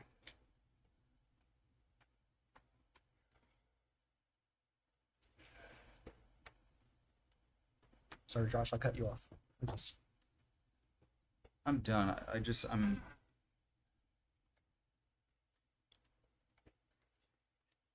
I'm not down with another workshop. We've got a lot of workshops. We've talked this through ad nauseum. The 5 of us came to the lease that we would accept in May, and that's what we sent. I'm kind of to the point of from my own one council member's perspective, that's the best and final offer that I'm willing to put out there. And there's no particular reason that because we're trying to get this to the finish line. We've been trying to get it to the finish line for months. And please jump in and correct me if I'm wrong here, Bob. A change can be made to an agreement with a vote in the future, right? If some particular issue with the sublease portion doesn't work, that request could be made to this council, and we could vote to amend that agreement if it's some minor detail, right? Yes. So why do we need to hash out minutia when we have made clear the overall intent of our agreement? Why can't? That's my concern, is that this will just drag on longer, that we won't get to the finish line again. Here we are having a conversation we should have had in May, and now requesting another workshop. I'm not on board with that. May I respond? Sure. The lease that you presented in May was totally different from the 15 iterations that we've tried to work through for 18 months. There were 17 new points that had no input from us. We were really taken aback, to be honest with you. And we know that we could have solved this problem by saying, yes, we'll roll over and play dead with that lease. But there are items in there that I don't think anybody else who was examining the lease from the lessee point would want to sign on to. And I would love to discuss that with everybody. Personality-wise, I think that 1 or 2 council members may not be the way to go. Yeah, well, you've heard my piece. And I'm available Thursday. The attorney's available Thursday. Robert's available Thursday. I don't think we could even have a workshop Thursday. We have to publicly notice. Okay, That's why if the 5 of us are in a room, there's procedures we have to. Well, I that understand. cannot be accomplished. And we're ready to do that. Rebecca, do you have any thoughts, questions? Just at this point, I feel like this is a moot point if the vote goes differently. So we're discussing things that need to go forward if they're voted for. So if that's what I think, we just need to move on. So we're allowing a lot of conversation that's not appropriate at this time. So, in my opinion. I guess this is part of the conversation to make me decide what I want to vote on. I'm not discouraging you. You're making your piece. I just think a lot of the conversation is Sure. we can move forward. Okay. I think we could move forward. Thoughts, questions before we move on? So you guys would be ready to sign a lease by August 28th is the deadline, right? Correct. That's the deadline you're putting out there? Correct.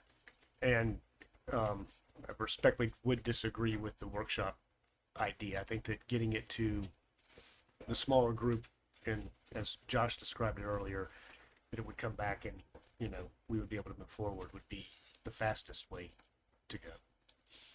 If council chooses to go that route. Roland?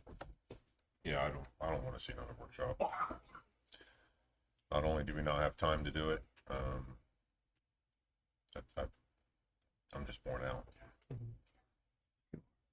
I don't think anybody on city staff would disagree, and I don't think anybody here would disagree with that either.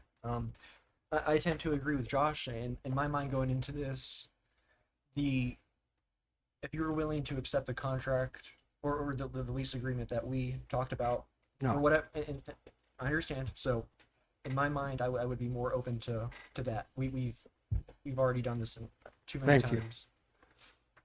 So that's just my 2 cents on it. Okay.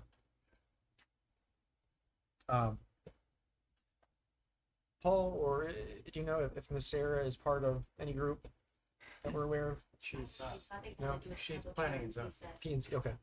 Thank you. So no one else is here. So going back to council for discussion, comments, and hopefully a motion. And I would say too, with motion too, if we do want to say priority number or first, going with the first applicant. If it doesn't work for whatever reason, then it automatically goes to the second and so forth. Totally. Yeah. Okay. So just want to make that clear with the motion. So if there is a motion, I would entertain one.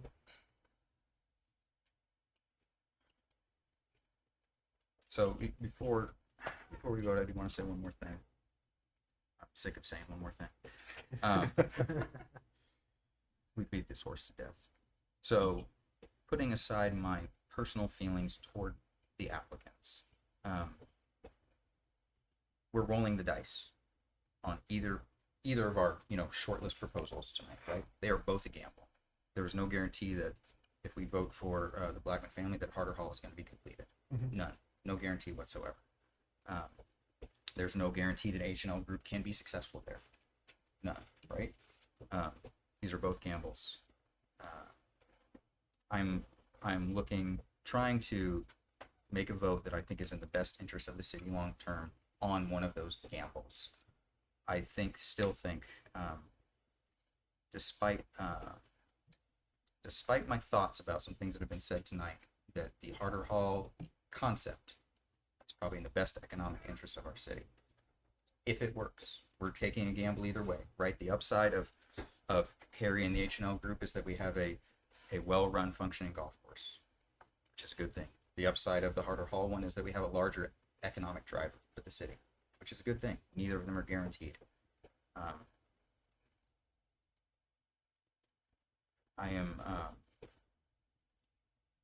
willing to put aside my personal thoughts and vote towards the Blackman family's proposal tonight.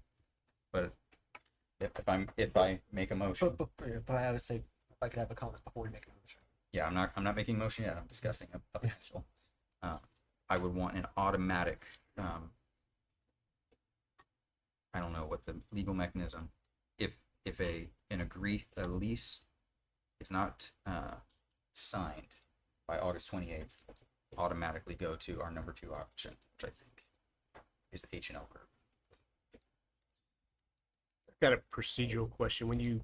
If you were going to make a motion, are they separate motions or is it going to be 1 and 2? Like, if I pick You want to vote for a second option 2? Is that what you're getting as to? a separate motion, yeah. I don't know, Bob. Does it matter? Do it either way. Okay.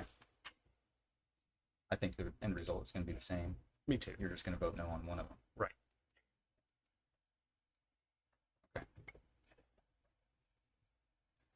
I think Mr. Blackman just made it clear that no matter what we said, what we all agreed upon, he said he's not willing to do that. I just don't see a scenario where we come up with this deadline too, that he's available 2 days in the next 2 weeks, basically, to come up with an agreement that we're going to all be happy with.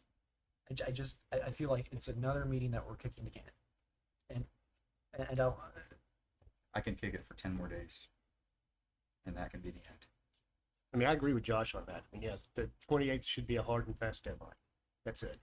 And if it doesn't reach it, then you go to your second, assuming the second passes, right? Yeah. And listen, between a small group of city staff, the intent of what we want is incredibly clear. It's the red line version, right? That's what we came up with. it's the red line version that he just said that he's not going to sign. Well, we'll give him a chance to change his mind. He just said that he wasn't going to change it. I hear what you're saying, but... It's 10 days.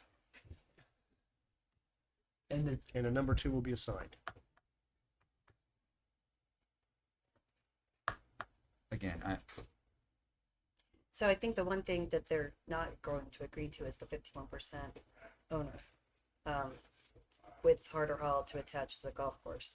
So we've been asked not to attach the golf course to Harder Hall, but all day they've been talking about Harder Hall is attached to the golf course. So we either attach it or we don't attach it, but the conversation keeps going back to, you shouldn't require that of us, but yet we're going to only speak on that we will need this golf course to make our resort what it is. So there's a conflicting message there, and they're not going to agree to that. So, and that's, that they've made that very clear, that the 51% ownership is not going to Bob, is there stay intact. is there a legal mechanism to achieve what we want without that?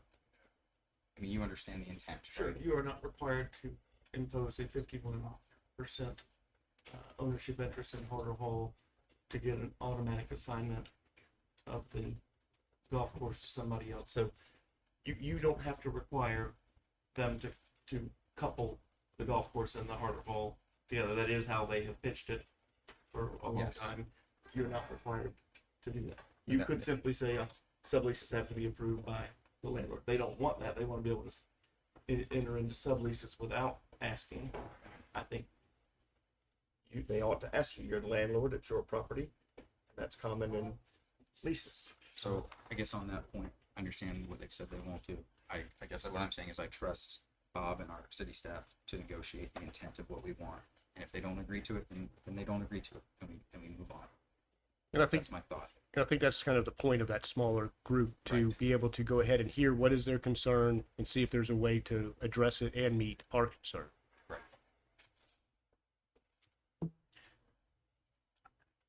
Don't disagree with that. I'm looking at the last.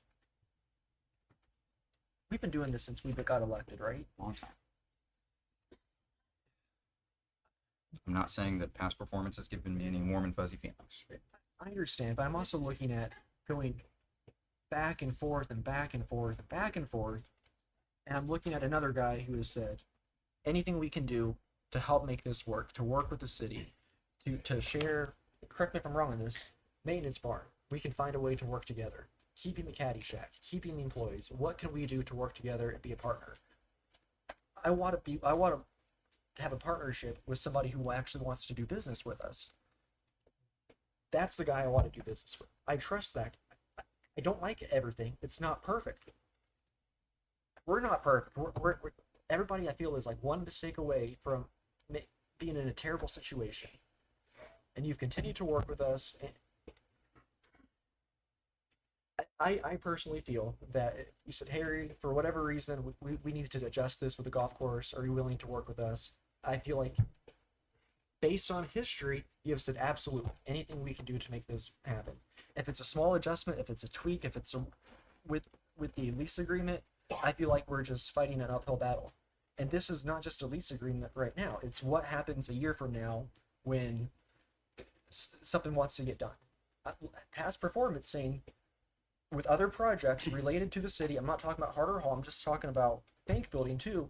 There's an original agreement, and then now there's extension after extension, more tax abatements, everything else. That is, I can't get behind that. With the history that we've had so far, knowing that someone else is here to say, let's take the load off the city, and Harry, I wish you the best. Worst case scenario, it's not a good fit. It does. Then we're back to here, and maybe something's changed.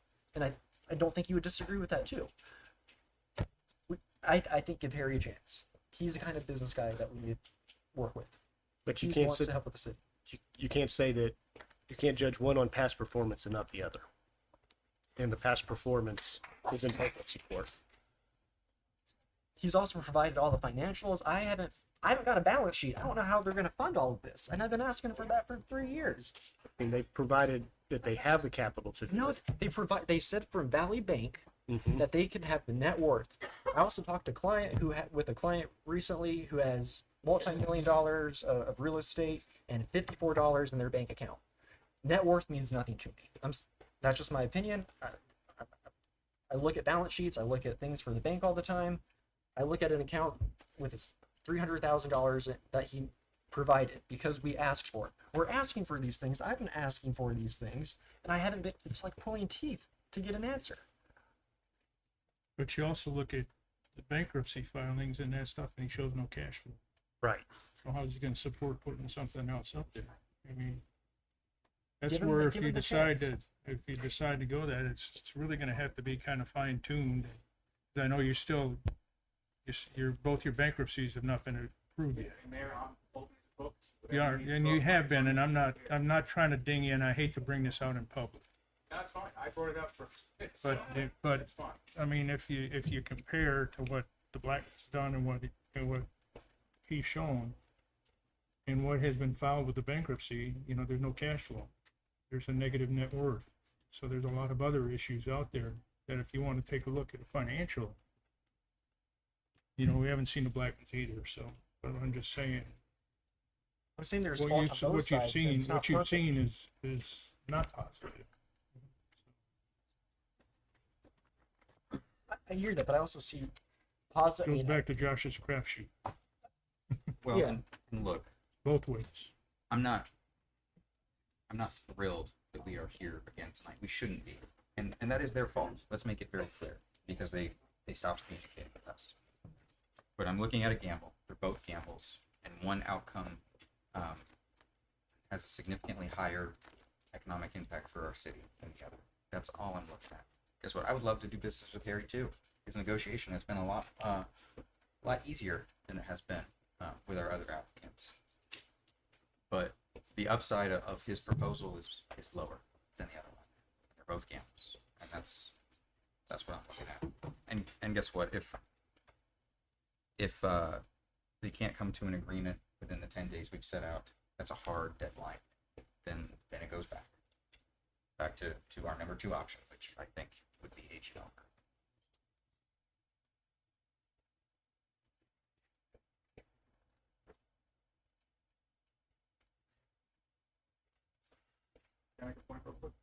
Come on up here.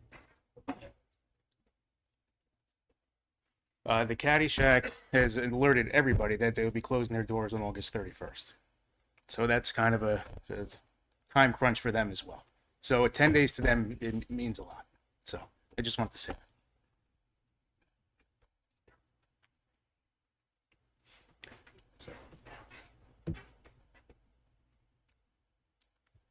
It's a gamble, but now we are impacting people who have invested into our community. I mean, I get that, but listen, let's also make it clear because I feel like we're being painted as the bad guys on the Caddyshack deal. We offered a 3-year lease. Okay, it went up closer to market rate because we can't impose the very good rate that Caddyshack has got from the city on a private operator. We offered that lease. They did not accept that lease and asked for a 1-year extension. They had accepted the lease that we offered that escalated, still not up to market rate, but closer, and they would have 2 more years locked in. And listen, I hate the idea of Caddyshack leaving, but we offered that lease and it wasn't accepted. Sorry, we'll just keep comments up here right now. And so we can't be, I don't think we can make this decision based off of who is in that building right now. At least I can't. I'm trying to get past my personal feelings and do what I think could be best for the city.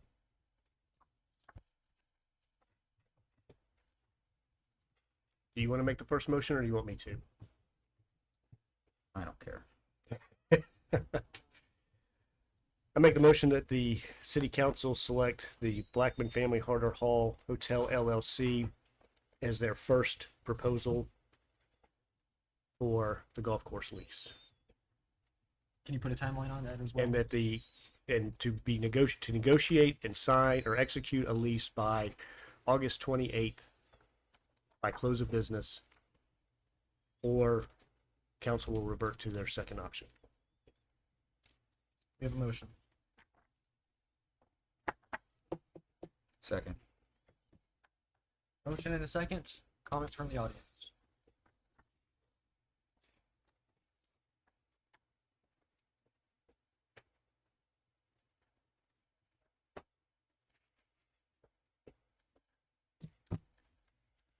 What's market rate for a golf course? $1? So, I would ask that. The other thing I would ask is this RFP included a contingency for, I think there's 19 people left from the deal that you made back in the early 2000s. And I think if we're going to talk about giving it to somebody and worrying about 19 people, we ought to worry about anybody with Sebring on their driver's license. So the second point would be that there should be some rate for a local. But I would challenge you to think about what the market rate is for a golf course. If you're going to put people who've been here 20 plus years and we're all concerned about market rate on a restaurant, thanks.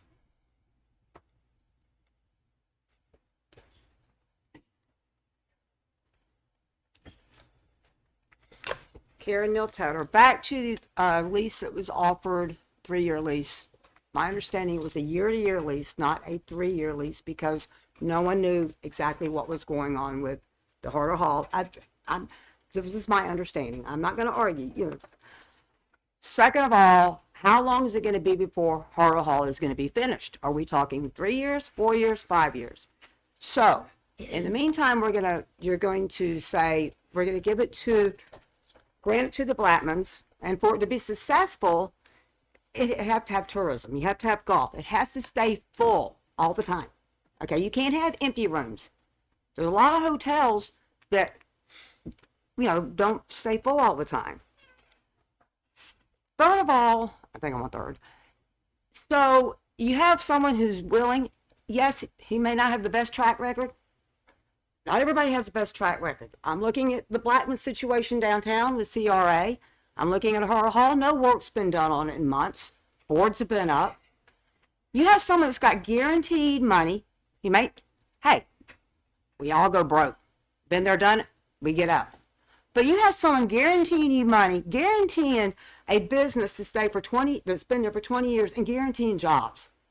I would not want to be the one to look at the city employees that have been there that don't have any idea if they're going to have a job or not coming into the month, ones that are vested.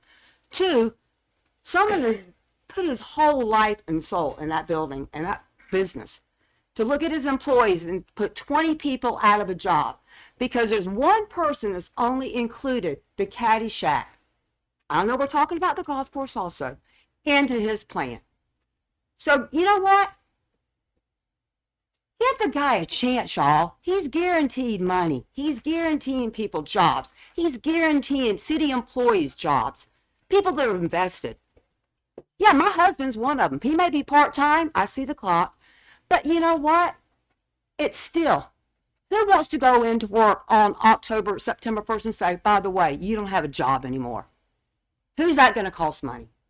The state, the city, and a man that's put his life and soul into something. That's and someone that's guaranteed. That's all I got to say. I hope you go with your heart. I know you got problems with things, but I can't say anymore.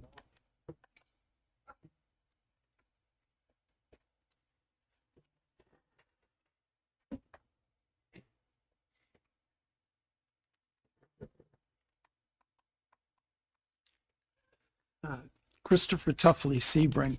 And the main reason I got up was to thank you all, because this is probably one of the most difficult decisions this city has faced in quite a long time. And you've taken it seriously, and you're going to piss somebody off no matter what you decide. So first off, I want to thank you for your work. One thing that has not been discussed at all, and I may be out of line saying this, but I'm worried that the economic situation in the United States at this time, I am not sure that investing in a resort, in a high-end resort, has a long-term feasibility. I worry about Harder Hall being able to stay in business. Just make a decision and let's move on. And thank you.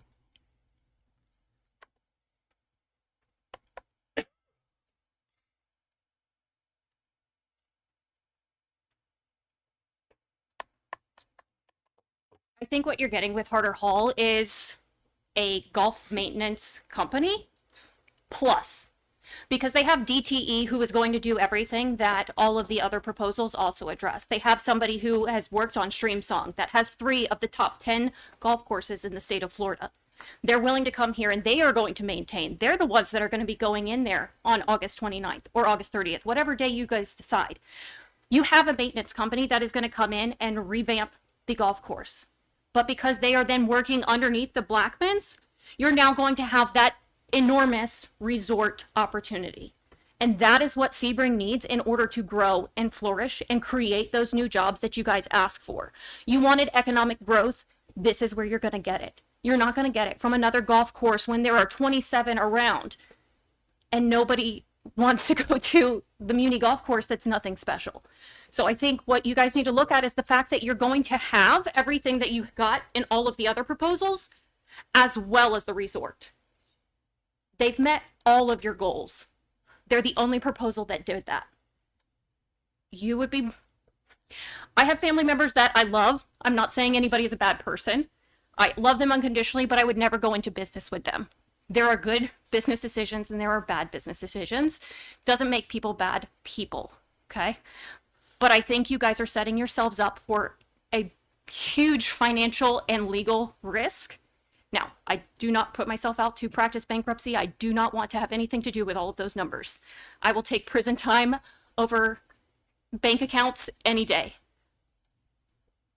Don't make a decision that is going to get the city tied up in all sorts of legal issues. You have a very viable option in front of you, and that's going to be their best decision.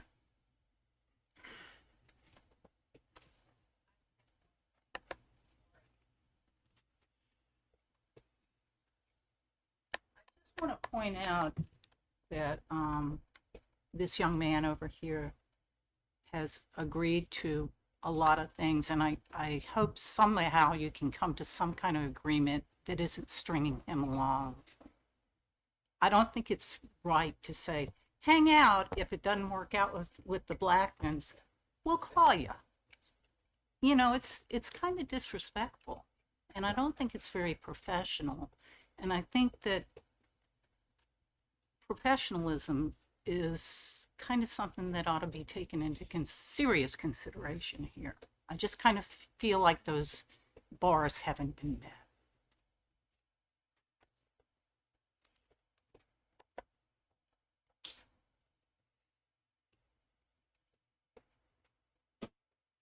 Good evening, everyone. Casey Hart. I'm the tourism director for the county. Tourism's been thrown out a little bit tonight. I want to applaud the Blackmans for taking on Harder Hall. It's a huge project. We all want to see it done. Nobody wants to see it done probably more than me because that means the TDC gets more money. A little bit of background. Some of you may know, my family at one time owned the Kenilworth Golf Course, or the Kenilworth Lodge. I grew up there and I saw what it takes to fix a historic property. I know it's a ton of work. It's Josh, you know too. Your family was there too. But what I also learned is that for hotels to work, they have to be full year round. They have to be full as much as possible.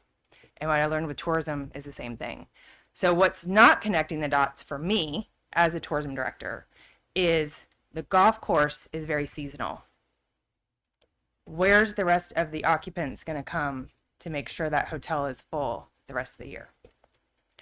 The other thing that's not connecting the dots for me is the visitor experience. We learn a lot about this. I go to conferences. I'm not going to say I'm the smartest person in the room on tourism, but I do think I probably am exposed to it more than the average Joe. The visitor experience to go to a golf resort, right? You're paying a lot of money. You want to stay in a nice hotel. You want to have convenience and privacy. That's what luxury is today.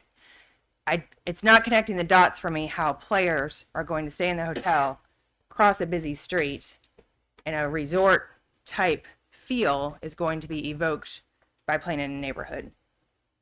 Again, they may have all this worked out. I just wanted to say I want the hotel done, but there's some things that are not connecting. And when you look at the visitor experience, it's not just you build it, they will come. Like there has to be data behind it and visitor data and information too. So I think that would be helpful because it does feel like this decision is being tied directly to the hotel. So if that is the case, then where are the numbers? Where's the data? Where are the visitors going to come from, May through October? I think a really good investment for the Blackmans would be some sort of waterfront amenity that would, drive more traffic year round to the hotel, maybe make it a family style hotel and not put all your eggs in the golf basket. But that's just my opinion. So thank you for your time. Yes.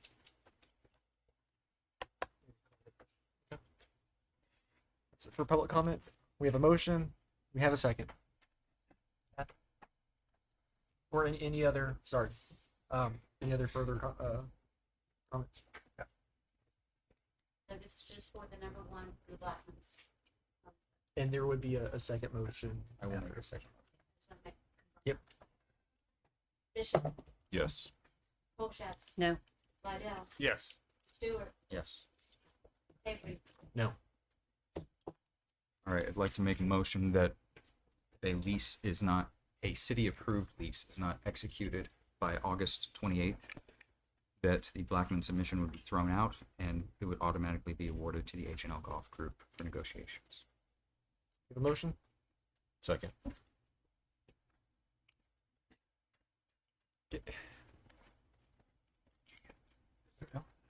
Yep, come on.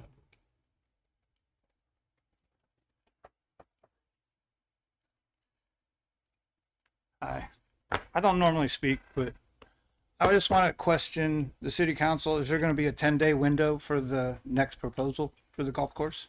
Hold on, I think aren't we in the middle of the motion? Sorry, You got a there was a second. motion. There You was got a second. I gave a second. That's what I want to know. 10 days, they should have 10 days also. That was what you called the vote. Bishop, Yes. Colshatz, Yes. Liddell, No. Stewart, Yes. Avery. Yes. Okay. That brings us to 10A. How's everybody doing? Do we need to take a 5? Yes. Well, Be lovely. it is 7:36. We will come back at around 7:41.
I'm sorry, I should have gave everybody Yeah, notice before I really. did that.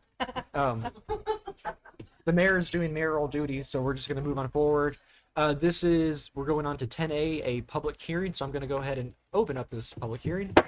Bob, take it away. This regards ordinance 1555, and it's entitled an ordinance of the city of Sebring, Florida, amending the text and maps of the Sebring Comprehensive Plan consistent with the 2024 evaluation and appraisal letter, providing for transmittal to Florida Commerce for review and compliance, providing for severability, providing for conflict, and providing for an effective date. Thank you, Bob. It's Jennifer. I would love to run it. Thank you. All right. All right, good evening. Jennifer Cotto Salisbury with the Central Florida Regional Planning Council. Tonight before you is our first part of the update to the City of Sebring Comprehensive Plan update. Every 7 years, we look at the comprehensive plan to make sure it's performing for the city, and we update the planning horizon. That being said, this is an adoption hearing. We did transmit the amendments to the state, and they provided an objections, recommendations, and comments report. Part of that is Senate Bill 180 is in play right now, which means we can't bring forward any amendments that are more restrictive to the comprehensive plan. And the one amendment we did was we updated the transportation map, and the state noted that we really should keep the current map in place. There weren't many changes. We were being consistent with the long-range transportation plan, but acknowledging the state's comment, we have stayed with our current transportation map. And that being said, the other items in the plan update are more administrative. We've updated references from Department of Community Affairs and Economic Opportunity to Florida Department of Commerce.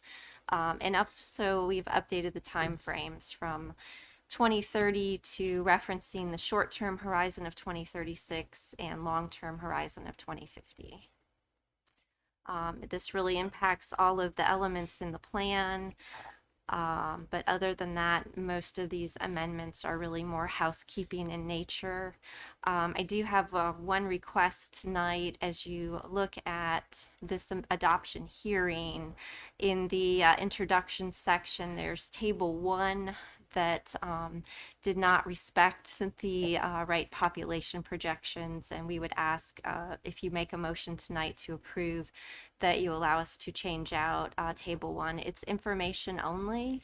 It's not regulatory, but it reflects the projected population of over 14,000 by the year 2050. And I am available for any questions. So any public comments? Nope. Hearing none, I'm going to close the public hearing. Questions from council? Make a motion that we adopt ordinance number 1555 on second and final reading with the amendment of allowing Central Florida Regional Planning Council to amend table 1 to show accurate information. Second. Motion second. Comments? Kathy? Bishop. Yes. Overbaugh. Yes. Lidell. Yes. Stewart. Yes. Avery. Yes. Thank you. So 10B, another public hearing. I'm going to go ahead and open this public hearing. This involves ordinance 1576, and it's entitled an ordinance of the city of Sebring, Florida, changing the zoning classification for approximately 0.09 acres located at 400 Grapefruit Avenue, listing the parcel ID from commercial district to downtown residential, providing for severability, providing for conflict, and providing for an effective date. Thank you, Bob. Jennifer. Okay, once again, Jennifer Cotto Salisbury with the Central Florida Regional Planning Council. This is actually a property that is respecting the Rebuild Florida program and really rezoning the property to allow appropriate setbacks. So the zoning would change to downtown residential. These are some snapshots of the property. Consistent with the future land use of downtown mixed use, we would be changing the zoning from C1 commercial, which doesn't allow single family detached, to downtown residential, which does, and would allow for a new home to be constructed on the property consistent with the Rebuild Florida program. And this is the second reading. I'm available for any questions. Thanks, Jennifer. Public comment? Hearing none, I'm going to close the public hearing. Council's comments? I make a motion that we adopt ordinance number 1576 on second and final reading as presented. Second. Motion second. Nothing from the audience. Kathy? Bishop, Yes. Colchester, Yes. Lidell, Yes. Stewart, Yes. Avery. Yes. Okay. 10C, another, 10C and 10D, they're paired up, so I'm going to open up the public hearing for both of those. I'll read both of the ordinances for council's consideration. Ordinance number 1579 is entitled an ordinance of the city of Sebring, Florida, changing the future land use classification for two parcels that total approximately 0.70 acres located at 1398 and 1399 Las Villas Boulevard from mixed use to medium density residential, providing for severability, providing for conflict, and providing for an effective date. Second ordinance that you'll be considering for voting on separately, please. Yes. Ordinance 1577, which is entitled an ordinance of the city of Sebring, Florida, changing the zoning classification for two parcels that total approximately 0.70 acres located at 1398 and 1399 Las Villas Boulevard from commercial district plan development for a 6-unit multifamily development, providing for severability, providing for conflict, and providing for an effective date. Bob. Jennifer? Okay, once again, Jennifer with the Central Florida Regional Planning Council. Again, this is a future land use map amendment and a rezoning. The future land use map amendment would change the land use from mixed use residential commercial to medium density residential, and this would allow for the applicant's proposal of 6 units. That would be 1 quadplex at 4 units and a duplex at 2 units.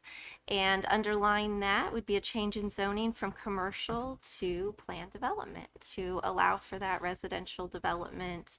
And this is the north side of the Las Villas development.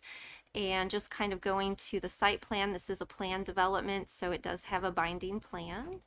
And with that, it has conditions of approval to ensure that we have proper access, we have a traffic study completed, and also adequate buffering as well, which all is reflected in the site plan that walks with the zoning, as well as the conditions of approval.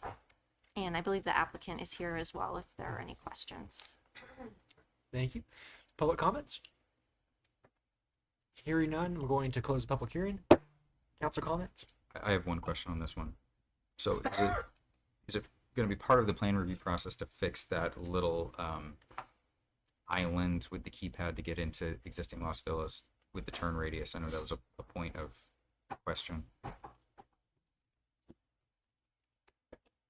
Good evening, Dana Riddell, owner of Stonehenge Land Development Consultants for the record, representing Green Group Development LLC. Yes, it is our intention that during the commercial review process, we run some models with trucks to see what we need to do in order to adjust that island area. Okay. So we anticipate that, yeah. Okay. All right. Thank you. Thank you, Dean. Any additional questions, concerns? Make a motion that we adopt ordinance number 1579 on second and final reading as presented. Second. Motion second. No comments? Kathy? Bishop, Yes. Colchester, Yes. Lidell, Yes. Stewart, Yes. Avery. Yes. Then a motion for ordinance 1577. I make a motion that we adopt ordinance number 1577 on second and final reading as presented. Second. Motion second. Questions, concerns from the audience? Nope. Nobody left. Yeah. Yes. Colchester, Yes. Lidell, Yes. Stewart, Yes. Avery. Yes. Moving on to 10E, another public hearing, so I will be opening this public hearing. Thank you all. Ordinance number 1578 is entitled an ordinance amending the 2050 comprehensive plan of the city of Sebring, Florida.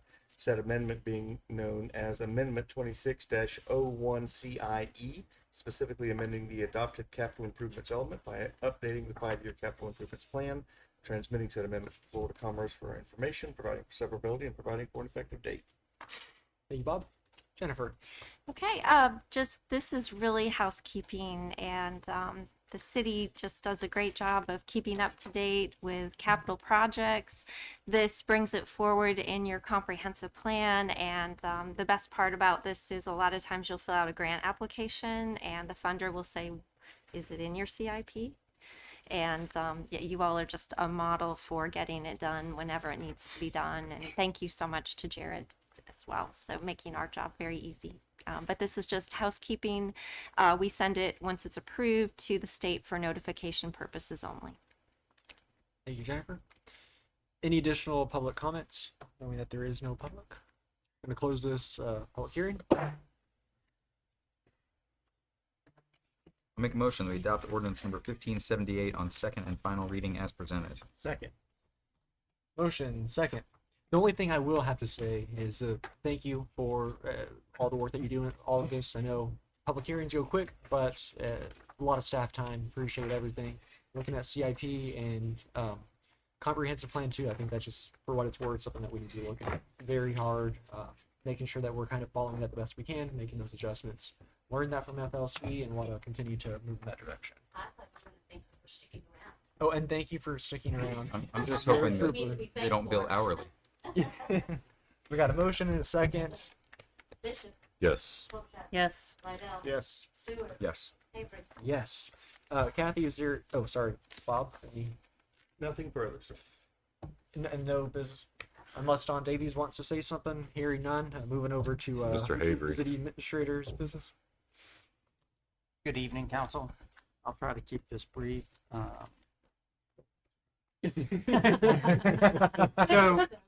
So we're looking for input from you in reference to the social district policy that I emailed each one of you. I'm happy to bring that back at the next meeting if you would like, but I know that we had at least one or two people that might have had some comments in reference to it, and I figured some discussion up here would help at least bring back, policy that you all could discuss unless you're comfortable with it the way it is. Our intent would be next to take it to the downtown merchants and get their input before bringing it back to council for final discussion, and then perhaps an ordinance. I kind of talked to Bob about this a little bit, whether or not we would have like an ordinance that references a policy as opposed to policy, if you will, that's in ordinance form in our code book. Is that just so that we could make amendments with a little more formally? Not really. You got to adopt an ordinance or amendment there too with the same, procedures. Okay. We need to, sorry. We need to take that 1 cup, not 2 cups. Walk around town. Can you explain that? In the ordinance, it says you can have two Okay. 2 cups. And I just think, if you're gonna do that, you So let me, if my wife's watching the Yeah. kids Yeah. and I go get her and I one, well, you just take it to her, but okay. the way But it you'd reads never is get you one. can, You'd be in violation as he walked over to her. Just run. Carl will throw you in jail for sure. My only concern was the 12 o'clock start time on an everyday basis. It seems a little early, but that was my If only, you have that only shocked me. Cinco de Mayo or St. Patrick's Day or fall during the week, Yeah. transporter parade. I guess. Carl, you have So- input?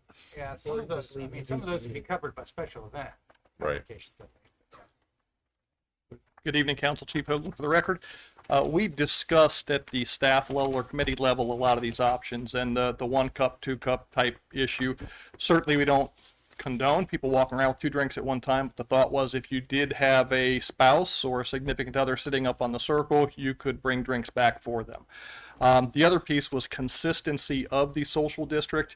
We didn't want to get into a scenario where we were going to be looking at having to enforce Monday at 9, Tuesday at 2, Wednesday at 3, or some variation of a schedule like that. We really thought it would be the easiest and perhaps most efficient to look at it on a 7-day basis with a clear start and end time, with the exception of special events that we could endorse or grant an ordinance waiver if the event spanned longer time than that. For instance, if you've got a Saturday event that starts at 9 o'clock and you were so imposed to allow mimosas or something along those lines, you could do that. Generally speaking, consistency seemed to be the goal from the committee's perspective. Whether or not 12's too early, I'll leave to your discretion. It's 5 o'clock somewhere. It is. By no means do I want our downtown to turn into Ybor, but I think we're a long, long ways away from that. I mean, and guess what, we could fix that if it happens. Exactly. Right. I had one question. How were the boundaries of the map determined? So we kind of looked at businesses that So just might want to- existing businesses? Yeah, so if you go to the post office, that includes businesses that are both on each side of Ridgewood, if you will. So some other considerations are the current entertainment district that was adopted by the CRA covered a significant portion of the downtown area. We squared that off in essence, looking at both the east and west side of North Ridgewood Drive heading north, and we didn't feel it was prudent to allow people to walk across the Sebring Parkway with open containers to visit businesses that far north. We shut it down at the northern end of Orange, which is the post office, to encompass both Sheila's, Faded, and there's one other small, the old Yogi Bar, forgive my ancient reference, Sally Rick's. Sally Rick's, yes. That would encompass all of those businesses on the North Ridgewood corridor. Would it?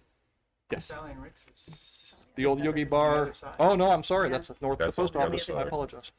Yep, good catch. So maybe when you have the downtown merchants meeting, get some feedback from them. One of the questions I got or a concept was being able to walk down to the theater with a drink in the circle, which this map looks like it would not allow because it ends, I think, at Lakeview, if I understood it correctly. It does, and that was the old entertainment district map boundary on that section of the mapping. Certainly could be extended. Lakeview being a very busy roadway at times could be of concern if you've got people. You hope they're not intoxicated to the point that they can't safely cross the street, but certainly it is a concern. If maybe that's a valid point and that they shouldn't be able to walk that far. Or but, to get into the lake. Yes, right. Yes, because if you go to the theater, you're at the right, lake. Yeah, okay. Okay. So do we have a consensus on 1 cup, 2 cups? I mean, I'm a 2-cupper. Yeah, with a wife and 2 kids, I'm a 2-cupper. I've seen Rebecca out on the lake. Yeah, I know. Before, before noon yeah, with yeah, two, yeah. 2 cups, so. She has one of those koozies that are this. I know, it's the size of it, right? Yeah.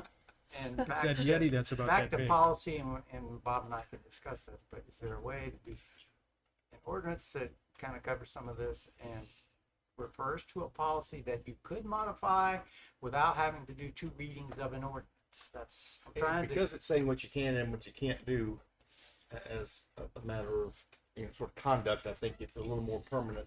I mean, resolutions are for things that are temporary that you intend to change one day, like water and sewer prices and building building permit fees. I mean, I think that's something we can look at, yes. I mean, I think we all want flexibility, but it's we need to be clear. Then one other item, recently had a workshop. Do you all see a need at this point to schedule another workshop? Jared, do you see a need for us to schedule another workshop? Budget workshop. Budget I'm workshop, sorry, yeah. budget workshop. Yeah, I didn't know what we were workshopping. Yes. Budget workshop, I apologize. I mean, I think I'm good. I'm good. Me too. Give us a thumb. Yes. And then I got 10 days apparently till now. Yes. That's Golf course.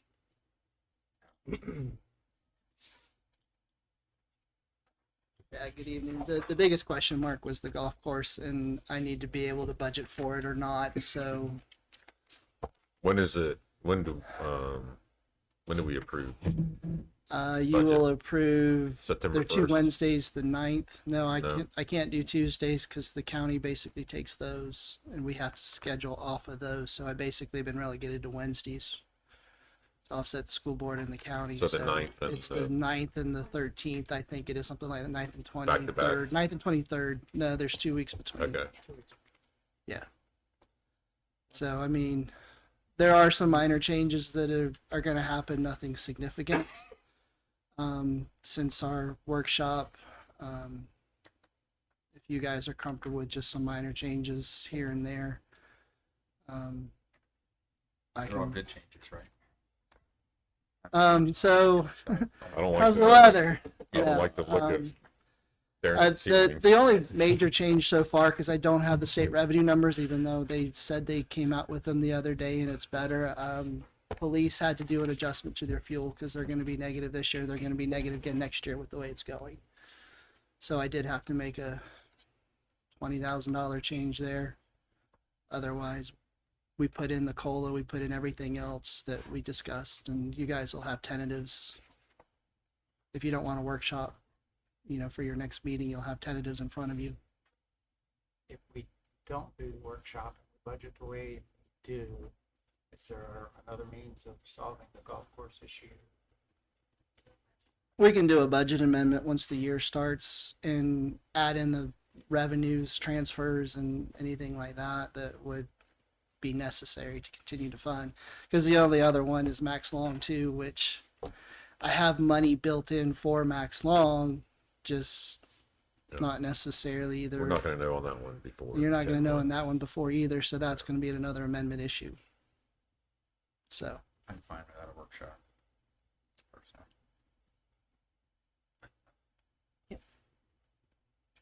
all right. Thank you all. And congratulations to Jared for his scholarship. Thank you. Yes. Thank you very much. All good? Mr. Pathy? Council needs to pay the bills, please. So moved. Second. Don, can we pay the bills? Okay. Bishop, Yes. Hochschild, Yes. Waddell, Yes. Stewart.